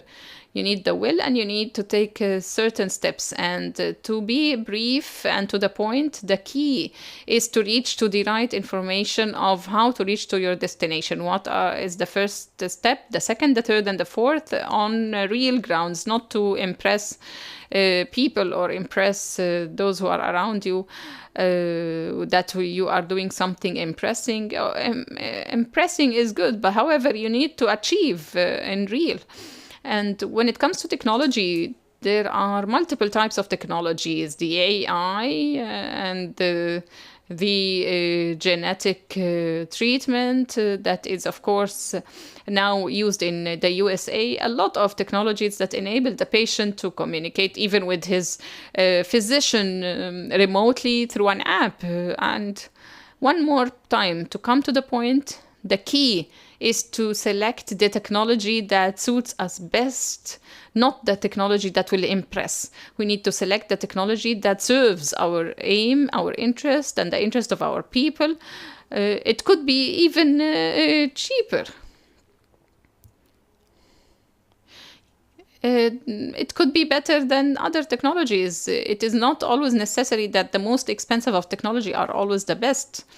Some people are even embarrassed to say that we paid a less price for the technology, which is not right. Me, as a physician, I want to convey one main message, which is that health to a patient could be achieved through controlling cost. How? There are many steps that you can take, and one of the most important things that governments should take is to have a centralized hub that includes information about patients, technologies, objectives, problems in one information hub in order for everyone to leverage those information. I give you an example here. The EMI, or the computers that we use in our hospitals and medical centers to treat patients. Let's say, for example, that you can go to a certain company that has a different computer system than the other, and the government computer system is different. How can we have the right cure and treatment for patients without having the right information about that patient? Let's say that the patient goes to the emergency, and the emergency doctor doesn't know anything about this patient, so he asks for all the tests one more time, which is a duplication. a redundancy. So we need to have the information that enables us to give the best treatment and the right cure. Government took several steps, which is, of course, to reduce the cost of medication. And the cost could take us days to talk about. And we need a separate day to speak about cost. However, because we have a small market, not of the size of the American market, the pharmaceutical companies raised the prices, and the number of people here is not big, and hospitals as well as medical companies are not working as one for power purchase, which is of course a technique that is used in the market. There are many factors. In the end, honesty is important. Don't be afraid to say the truth. The main aim of scrutinizing the obstacles is to overcome them in the right way. And some of the questions were asked were about that. We need to be honest and to be frank and to plan to take the right steps towards our aim and to deploy the right human wealth in the right place and to have the right discussion. Thank you very much indeed, Dr. Hawa, for your presentation. Questions will follow. Now I'll give the floor to Dr. Khalifa Sweidi, who is an assistant professor at the Department of Curriculum and Instruction in the Faculty of Education at United Arab Emirates University. He published many books in education. He was awarded a PhD from the South Carolina University in the field of curriculum and teaching methods. Dr. Sweidi, the floor is yours. Thank you very much. At the outset, I would like to express my thanks to His Excellency Professor Jamal Sweidi for inviting me to this symposium. And I hope I can, in 10 minutes, give you an overview about the impact of technology on education in the world as a whole, in our region in particular. I prefer always to use the picture I call yesterday's schools. I am one of those persons shown in this picture. I used to show this picture in a presentation conference and ask them where this picture was taken. They give me various countries and could not think about the UAE. Furthermore, our classrooms today are very up to date and technology has been introduced to support education in the UAE.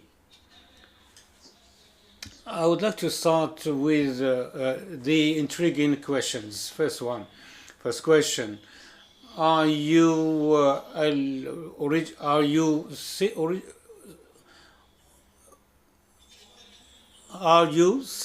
citizens who have migrated to the era of technology, or are you citizens who belong to the country? The citizen must be a millennium who may have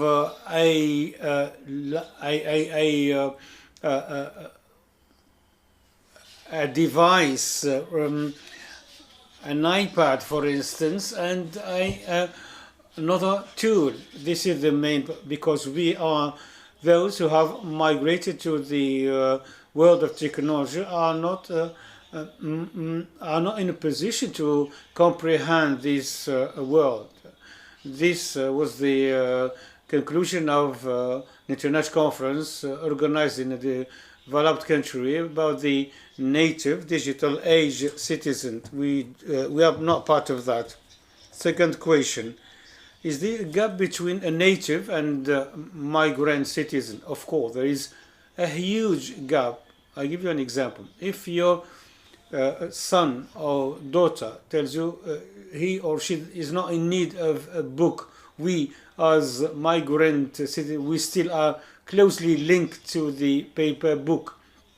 natives in technology look at books as belonging to old times, to dinosaurs times. If you should tell you why you teaching us writing, I said, how come that you don't learn writing? That's true. The schools of the future do not teach writing because you have only to speak and talk and not write. The third question is about the role of the teacher in the technology era. Many people say that the schools will have no teachers, and this is true.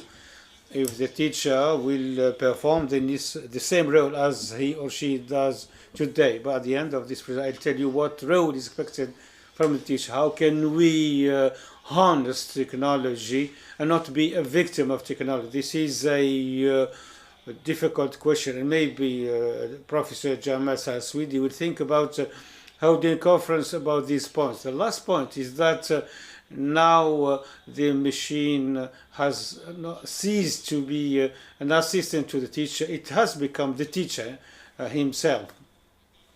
We have the virtual reality, we have the AI, and these devices will determine the future of education. I'll give you examples about that. The smart devices which people are trained to use can analyze the capabilities of the pupil or the student. Once the child looks at the device, can you imagine such a world? The devices will be more competent when we reach this stage.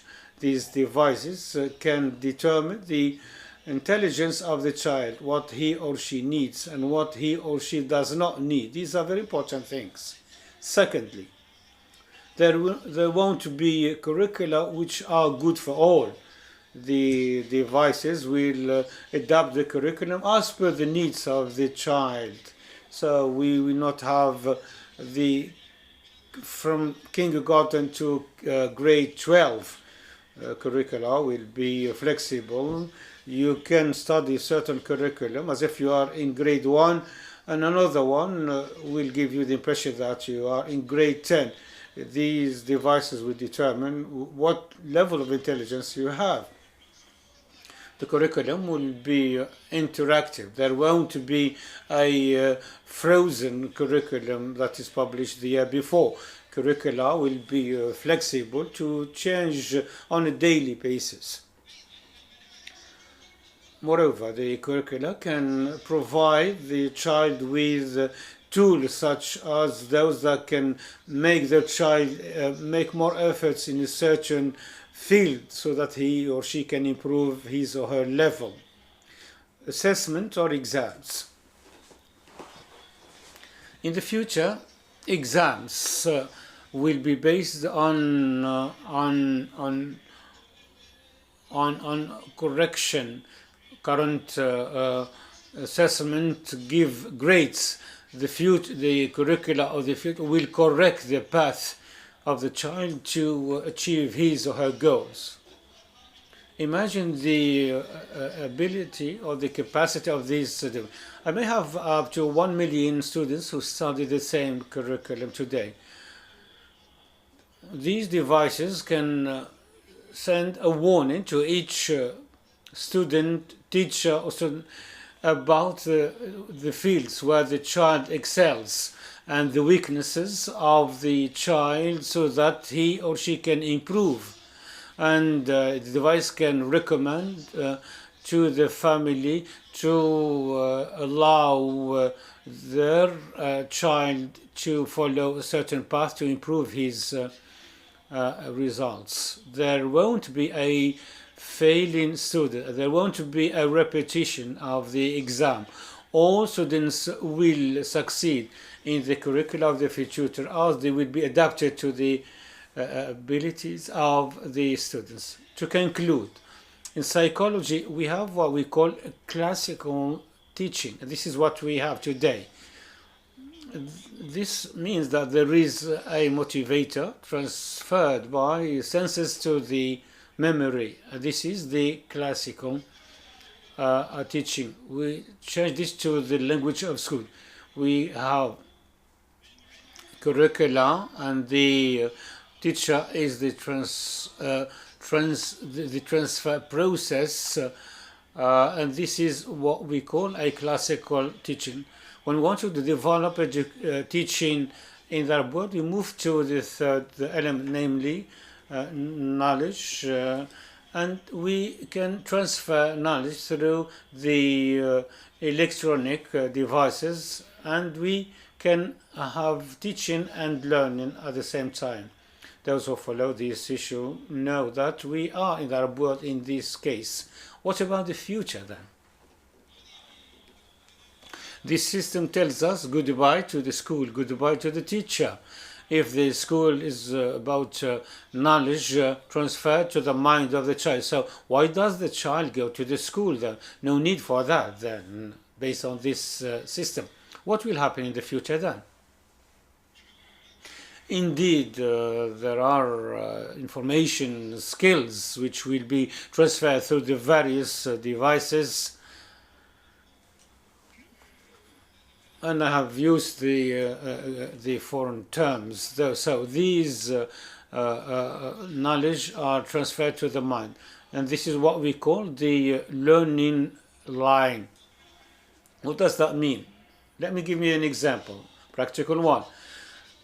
The child may be that smoking is the main cause of the lung cancer. This information was given to the child through devices and books to the mind.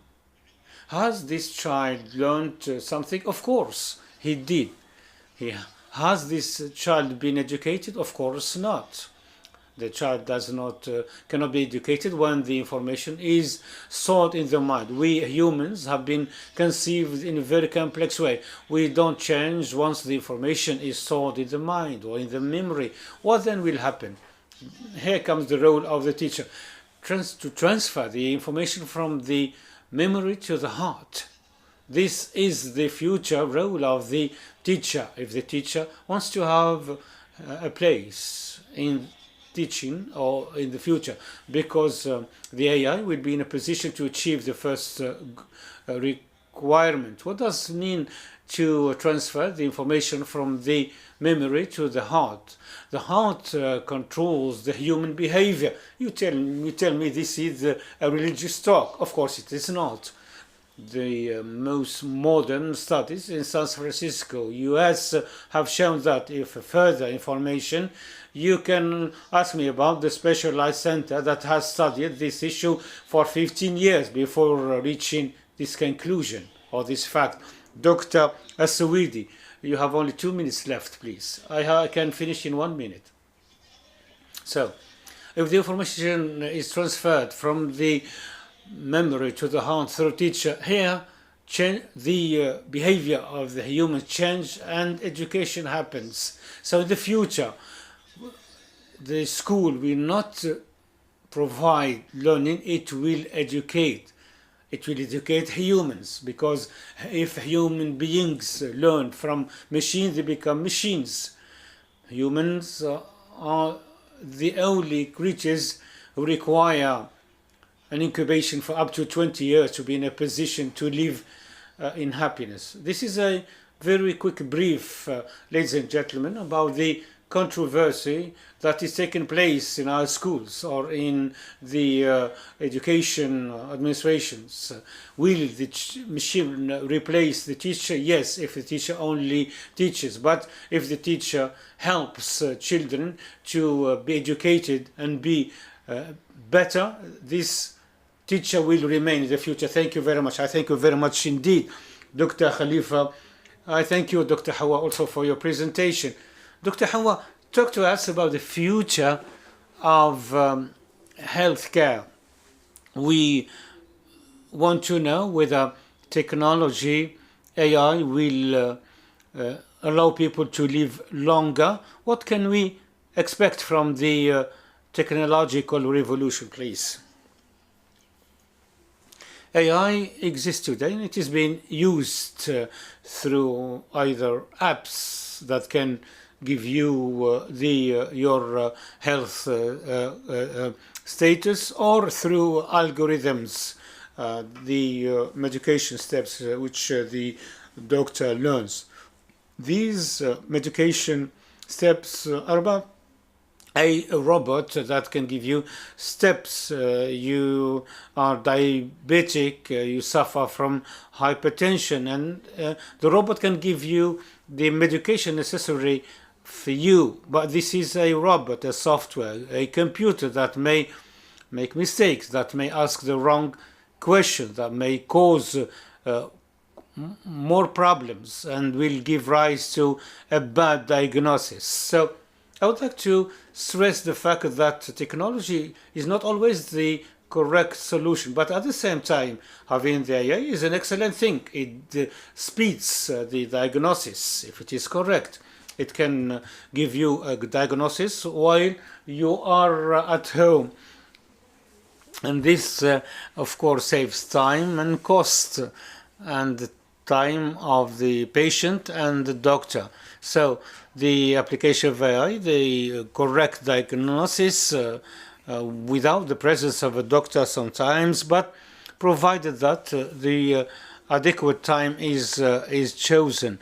Humans are still a must in the medical field. We cannot get rid of the doctors. And lastly, the other technology, such as the gene therapy, which is about the nanotechnology and which may be injected in the human body to correct mistakes. These devices may make people live longer. And there are scientists who say that by 2030, all the diseases we suffer from today will disappear. However, there is another aspect. What will happen to the people? If we all live for 100, 150 years or 200 years, what does that mean as far as the people is concerned? What about the jobs? What about the economy? What about the family relations? So there are implications that result. So healthcare is the center of everything. It does not exist in isolation. Indeed, technology will come, and some of it is still there, is already there. We have the nanotechnology that are injected in the body. These are imaginary, but we do have AI and the genetic treatment which are being used today. The question, however, is where should we use them, for which patient, and what about their implications on the other parts of the community? Thank you, Doctor. Before opening the floor for Q&A, Dr. Khalifa, you seem to have maybe given us an idea about the disappearance of the teacher, or the teacher becoming an educator. So if there is a classroom, we will have educators. What about the role of the family in this case? Thank you, Mohammed, for posing this question. Indeed, as you said, I'm currently writing a book entitled "How Can We Educate a Failed Generation?" The family today, as well as the school, try, in fact, to educate a generation, a successful generation. So the goodwill with wrong practice lead to contrary results. So if the school remains as it is today, it won't exist in the future due to technology, and the children of the future will say that they won't want to go to the school because they don't learn there, and it's a waste of time. Schools of the future will become social clubs that teach people how to be humans and not machines. They will provide various activities which seek to graduate a human being, and the information will be confined to a small chip that can be introduced in the mind or in the memory of the. But the question is what can we use this information for? This resembles the example about the notice that smoking is a main cause of lung cancer. Will this prevent the child from smoking? Of course not.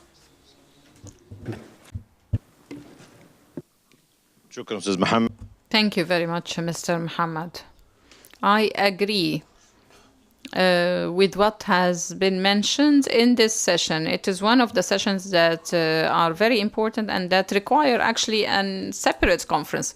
Two questions. One about education. Dr. Khalifa, as you have said,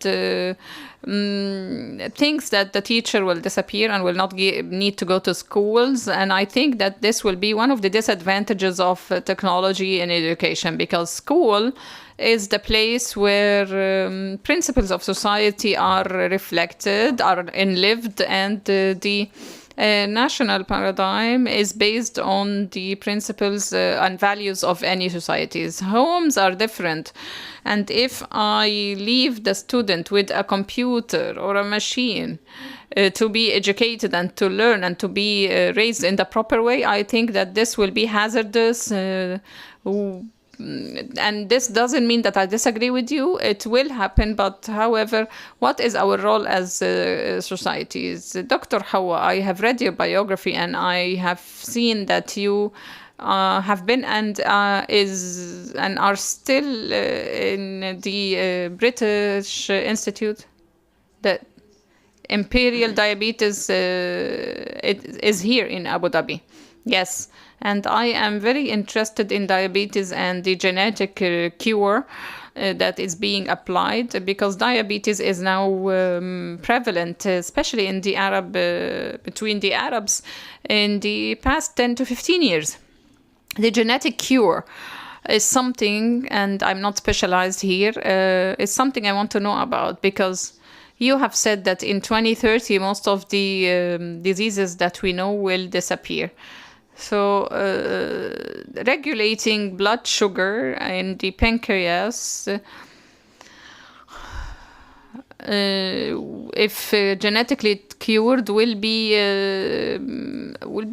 semi-crazy. They will secrete without regulation. So I want to know what is the latest update about this technology.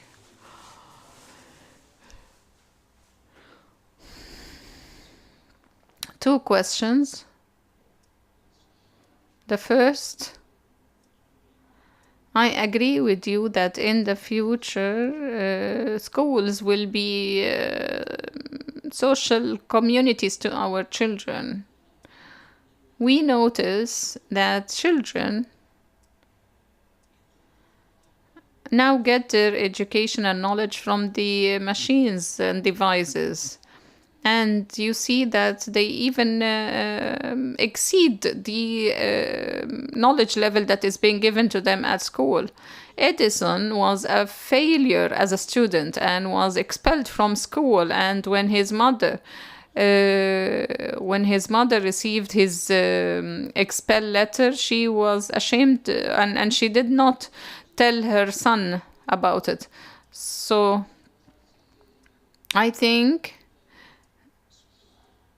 that schools will be redundant. Anyhow, are we born with a certain level of understanding, or do we have to acquire it? And in medicine, I always focus on invention. I will tell you a short story.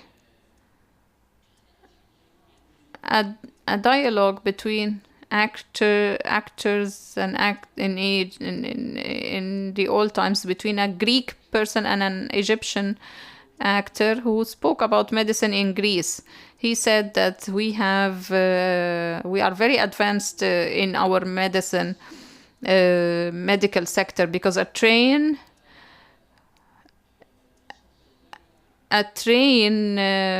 ran over a cat and her tail was cut. And the Egyptian man said, a train ran over a cat and her tail was cut, and we attached a cat to the tail.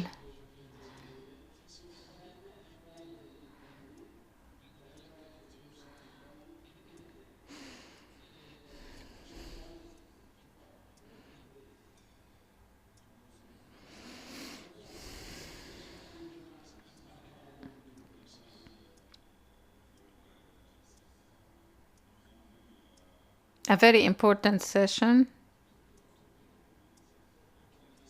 with very important interventions. However, I think that Dr. Khalifa has foreseen the future. However, I don't think that even in most of the international universities, technology, yes, is being used and leveraged here and everywhere else. And in big ways. However, the conventional teaching is still present in most universities, and I don't think that the idea of dispensing of schools, especially in the applications, educational applications, will disappear. Because applied learning needs experiments, especially in certain specializations and fields. And I think that even if technology or distance learning or electronic learning will take bigger share, however, still in the applied fields, we will still need conventional learning by attending physically and going to labs. So a big part of the conventional educational process will, yes, leverage technology, but will still exist. In our research or symposiums, or even in our studies, we lack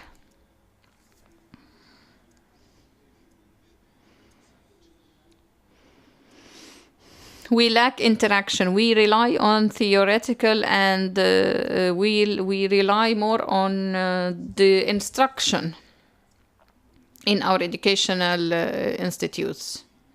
institutions. We don't rely enough on experiments and on hands-on experiments. Even in our research, in our symposium, in any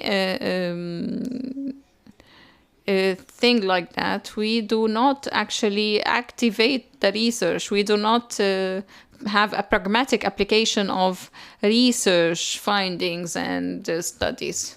Yes, we conduct research, but we don't invest it in the proper way, and we don't get the benefit of the applied experiments in addition to the theoretical aspect.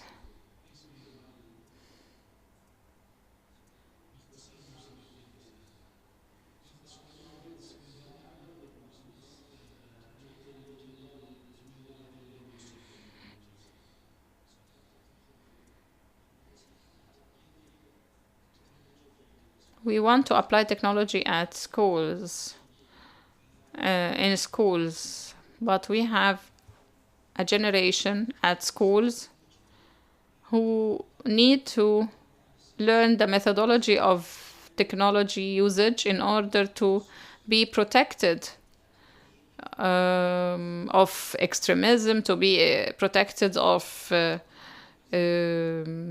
such dangerous games like the blue whale. If we have curricula to teach children and to teach this generation as to how to use technology properly, we would prevent such an epidemic that is taking over.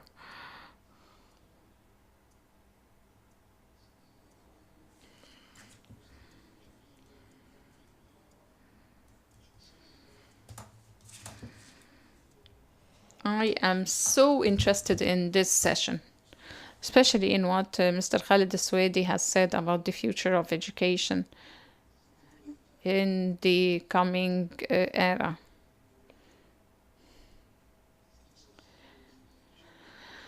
Yes, we will resort back to machinery and technology, and yes, we are a non-authentic generation because we were not born with technology. We were born with a blackboard, not with an iPad, not with an iPhone. Still, the question is, did Dr. Khalifa think of this generation who will graduate educated, who will graduate in realization of its surrounding, Will this generation be able to preserve its humanity, its religion, its morals, its traditions and conventions and customs? Or will this generation get lost amongst technology and in the future times that will transform human beings into machines? And the role of a teacher will be dispensed of, and the values and the principles will reach to an end. A big question mark, and a big exclamation mark, and a big rejection mark. All such marks are put at the end of such a dangerous matter that will make us witness the human being transformed into a machine, disregarding respect to any example, to any teacher, or to any role model.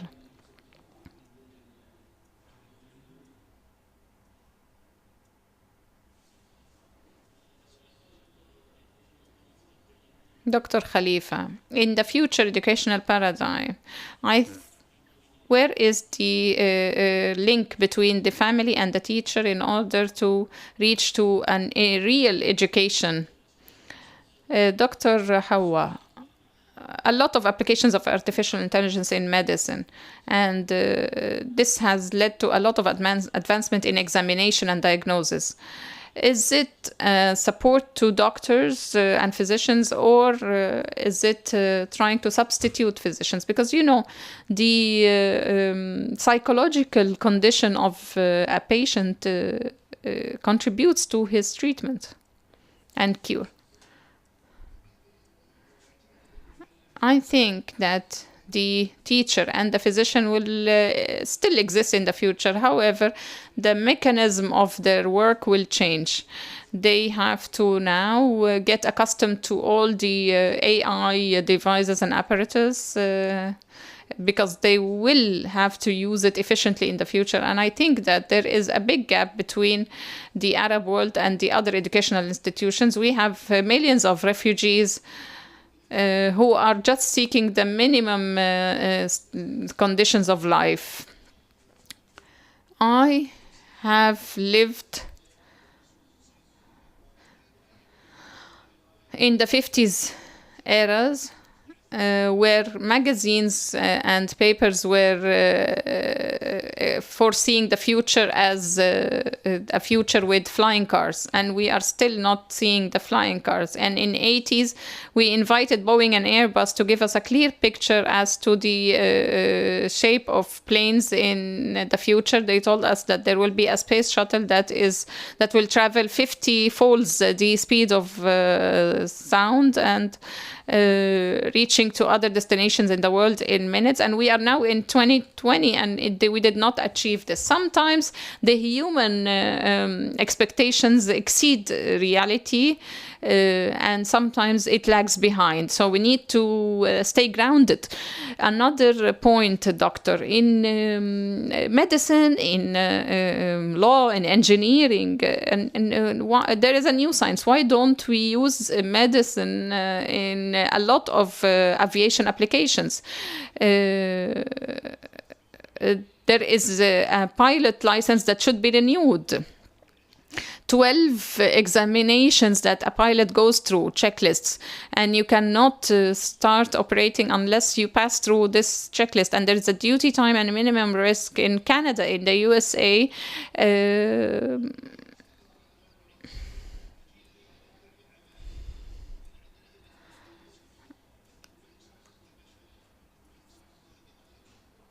you reduce the risk in medicine,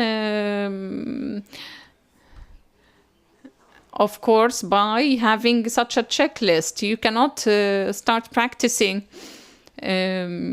medicine after a few hours of passing through certain examinations or requirements. Thank you, Chairman. Dr. Khalifa. Thank you for your intervention. You took me back to a memory when I spoke about education before pedagogy. Our ministry is called in Arabic Tarbiya wa Ta'lim, which means not only education and pedagogy. So we are a generation when educators implanted values in us before giving us the knowledge and information. So we need to focus on this. We need to focus on raising this generation properly by implanting values in them before trying to convey knowledge and information to them. Dr. Hawa. We always say prevention is better than treatment. So if we will be able to eliminate diabetes, we will have to have a certain type of diet, which means that if this technology will serve us in eliminating diabetes and in having a healthy diet, only at that time it will be effective. I'm from Jordan, and my question is to Dr. Al-Suwaidi. How can we reduce the gap between the advocates and the immigrants to technology and those who are actually indigenous to technology? And the other question is, when will we get rid of the heavy school bags, especially that break the backs of our primary stages children? For many years in Jordan, we had the Ministry of Education, and then we had the Ministry of Tertiary Education, and there was a clash between the Minister of Education and the Minister of Tertiary Education, and they started throwing words at each other, demeaning each other, and the Minister of Education told the Minister of Tertiary Education that you don't have the principles of raising generations, which means you are not a real minister. Anyhow, we give the floor to the speakers. Thank you for those amazing questions. I enjoyed the questions. I will try to answer them all in brief. The Landerhaus Islands means that we have two types of diabetes. There are other types. However, I will speak about those two types. The first type of diabetes is the one that could be cured genetically, because there is a genetic basis to the disease.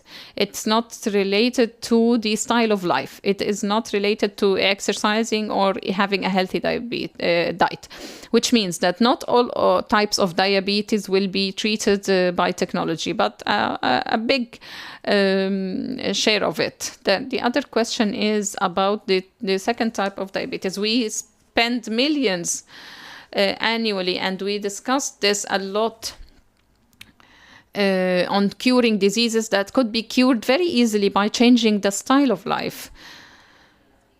If, yes, the second type of diabetes takes us to the stage when the pancreas stops working, we can cure it genetically. However, before that, we can cure it by changing the style of life. I believe that we will reach to that day in the coming 50 years. The other point about the aviation science and the aviation technology and leveraging this technology. Training a physician changes amongst countries. In some countries, as soon as you become a physician, you stop passing any examinations. You just graduate and you can practice for 50 years without being subject to any question.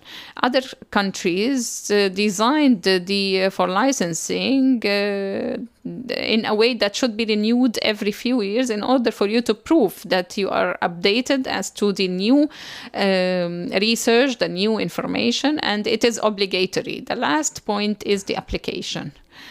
Information, knowledge, experience should be applied, not discussed theoretically. Yes, it's nice to have discussions. However, how can we go out of this room and practice what we have preached and learned? MIG, the engineers there, meet with the physicians every few months. And the question is, they ask them one question: what is the problem that we can solve and vice versa. An engineer also is asked the same question. So scientists and specialized in different domains, whether in politics, in medicine, in engineering, in technology, should meet together and exchange information in order for them to apply them in the respective domains. And laws and regulations should be based on information and discussions and the application of those. This is a very important point, and I always listen to beautiful conversations and meetings foreseeing the future, and then it is a bubble that is just blown in the air. Thank you for your questions. This gathering is a storm. A storm passes quickly. Some get the benefit and some get the harm. This is the problem of storms. I hope that you all get the benefit. Why did I mention a difference between the indigenous citizen and the immigrant one? This was for a reason. Us as immigrants took many things for granted. The coming generation does not take them for granted, which means that we as immigrants, not indigenous people to technology, we need to reconsider many matters. Yes, schools will have a role, which is to focus on values that will be inherited from generation to another, and I hope that we will not lack this in schools. The other question, are we born with the understanding that we need? Yes, we are born with certain intelligences. However, we are not born with the ability to use those intelligences.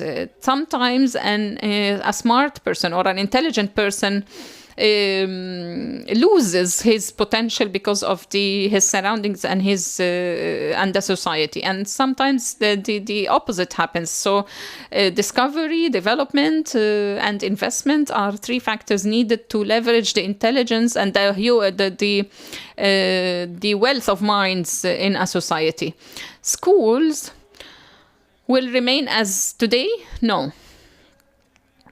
Schools are about to transition into a huge change, a huge transformation, and the educational paradigms should reconsider everything. They should reshape the role of teachers and educators to suit the future schools. If teachers remain as is, they will not fit the technology world of the future. Will the coming generation be able to preserve its values? Yes, they will be able to preserve their values, and even in a way better than us, if we, only on one condition, if we invest wisely in the first 7 years of a child's life. We always point to schools and blame them, and I would like to congratulate Dr. Hawa for her newborn baby. And I want to tell her, pay attention to the first 5 years of his life, because here you implant values and root them. And this is the role of the mother, who is now busy and distracted with other duties and lost track of her main responsibility. Don't misunderstand me that I'm not feminist. I am.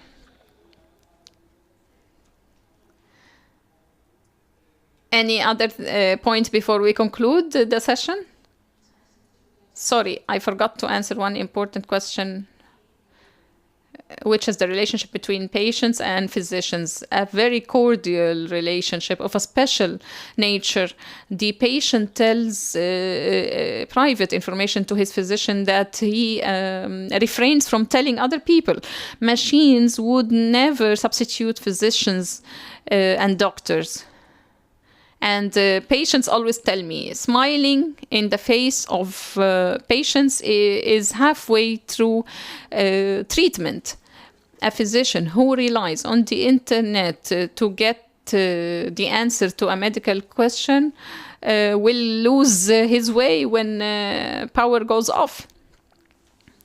In the USA, physicians always use the internet to get answers to the questions, and they cannot even operate or operate a surgery without a camera. What did we do in the past? What if the physician has to practice in a place that has no power? So technology, yes, is beautiful as a support only to the human being, to the physician, not as something we rely on completely. Thank you very much, Dr. Hawa. Thank you, Dr. Khalifa. And we have really been enriched with valuable information. And I apologize for those who were not able to ask questions, and thank the interpreters. And I would like to thank the Emirates Center for Strategic Studies and Research.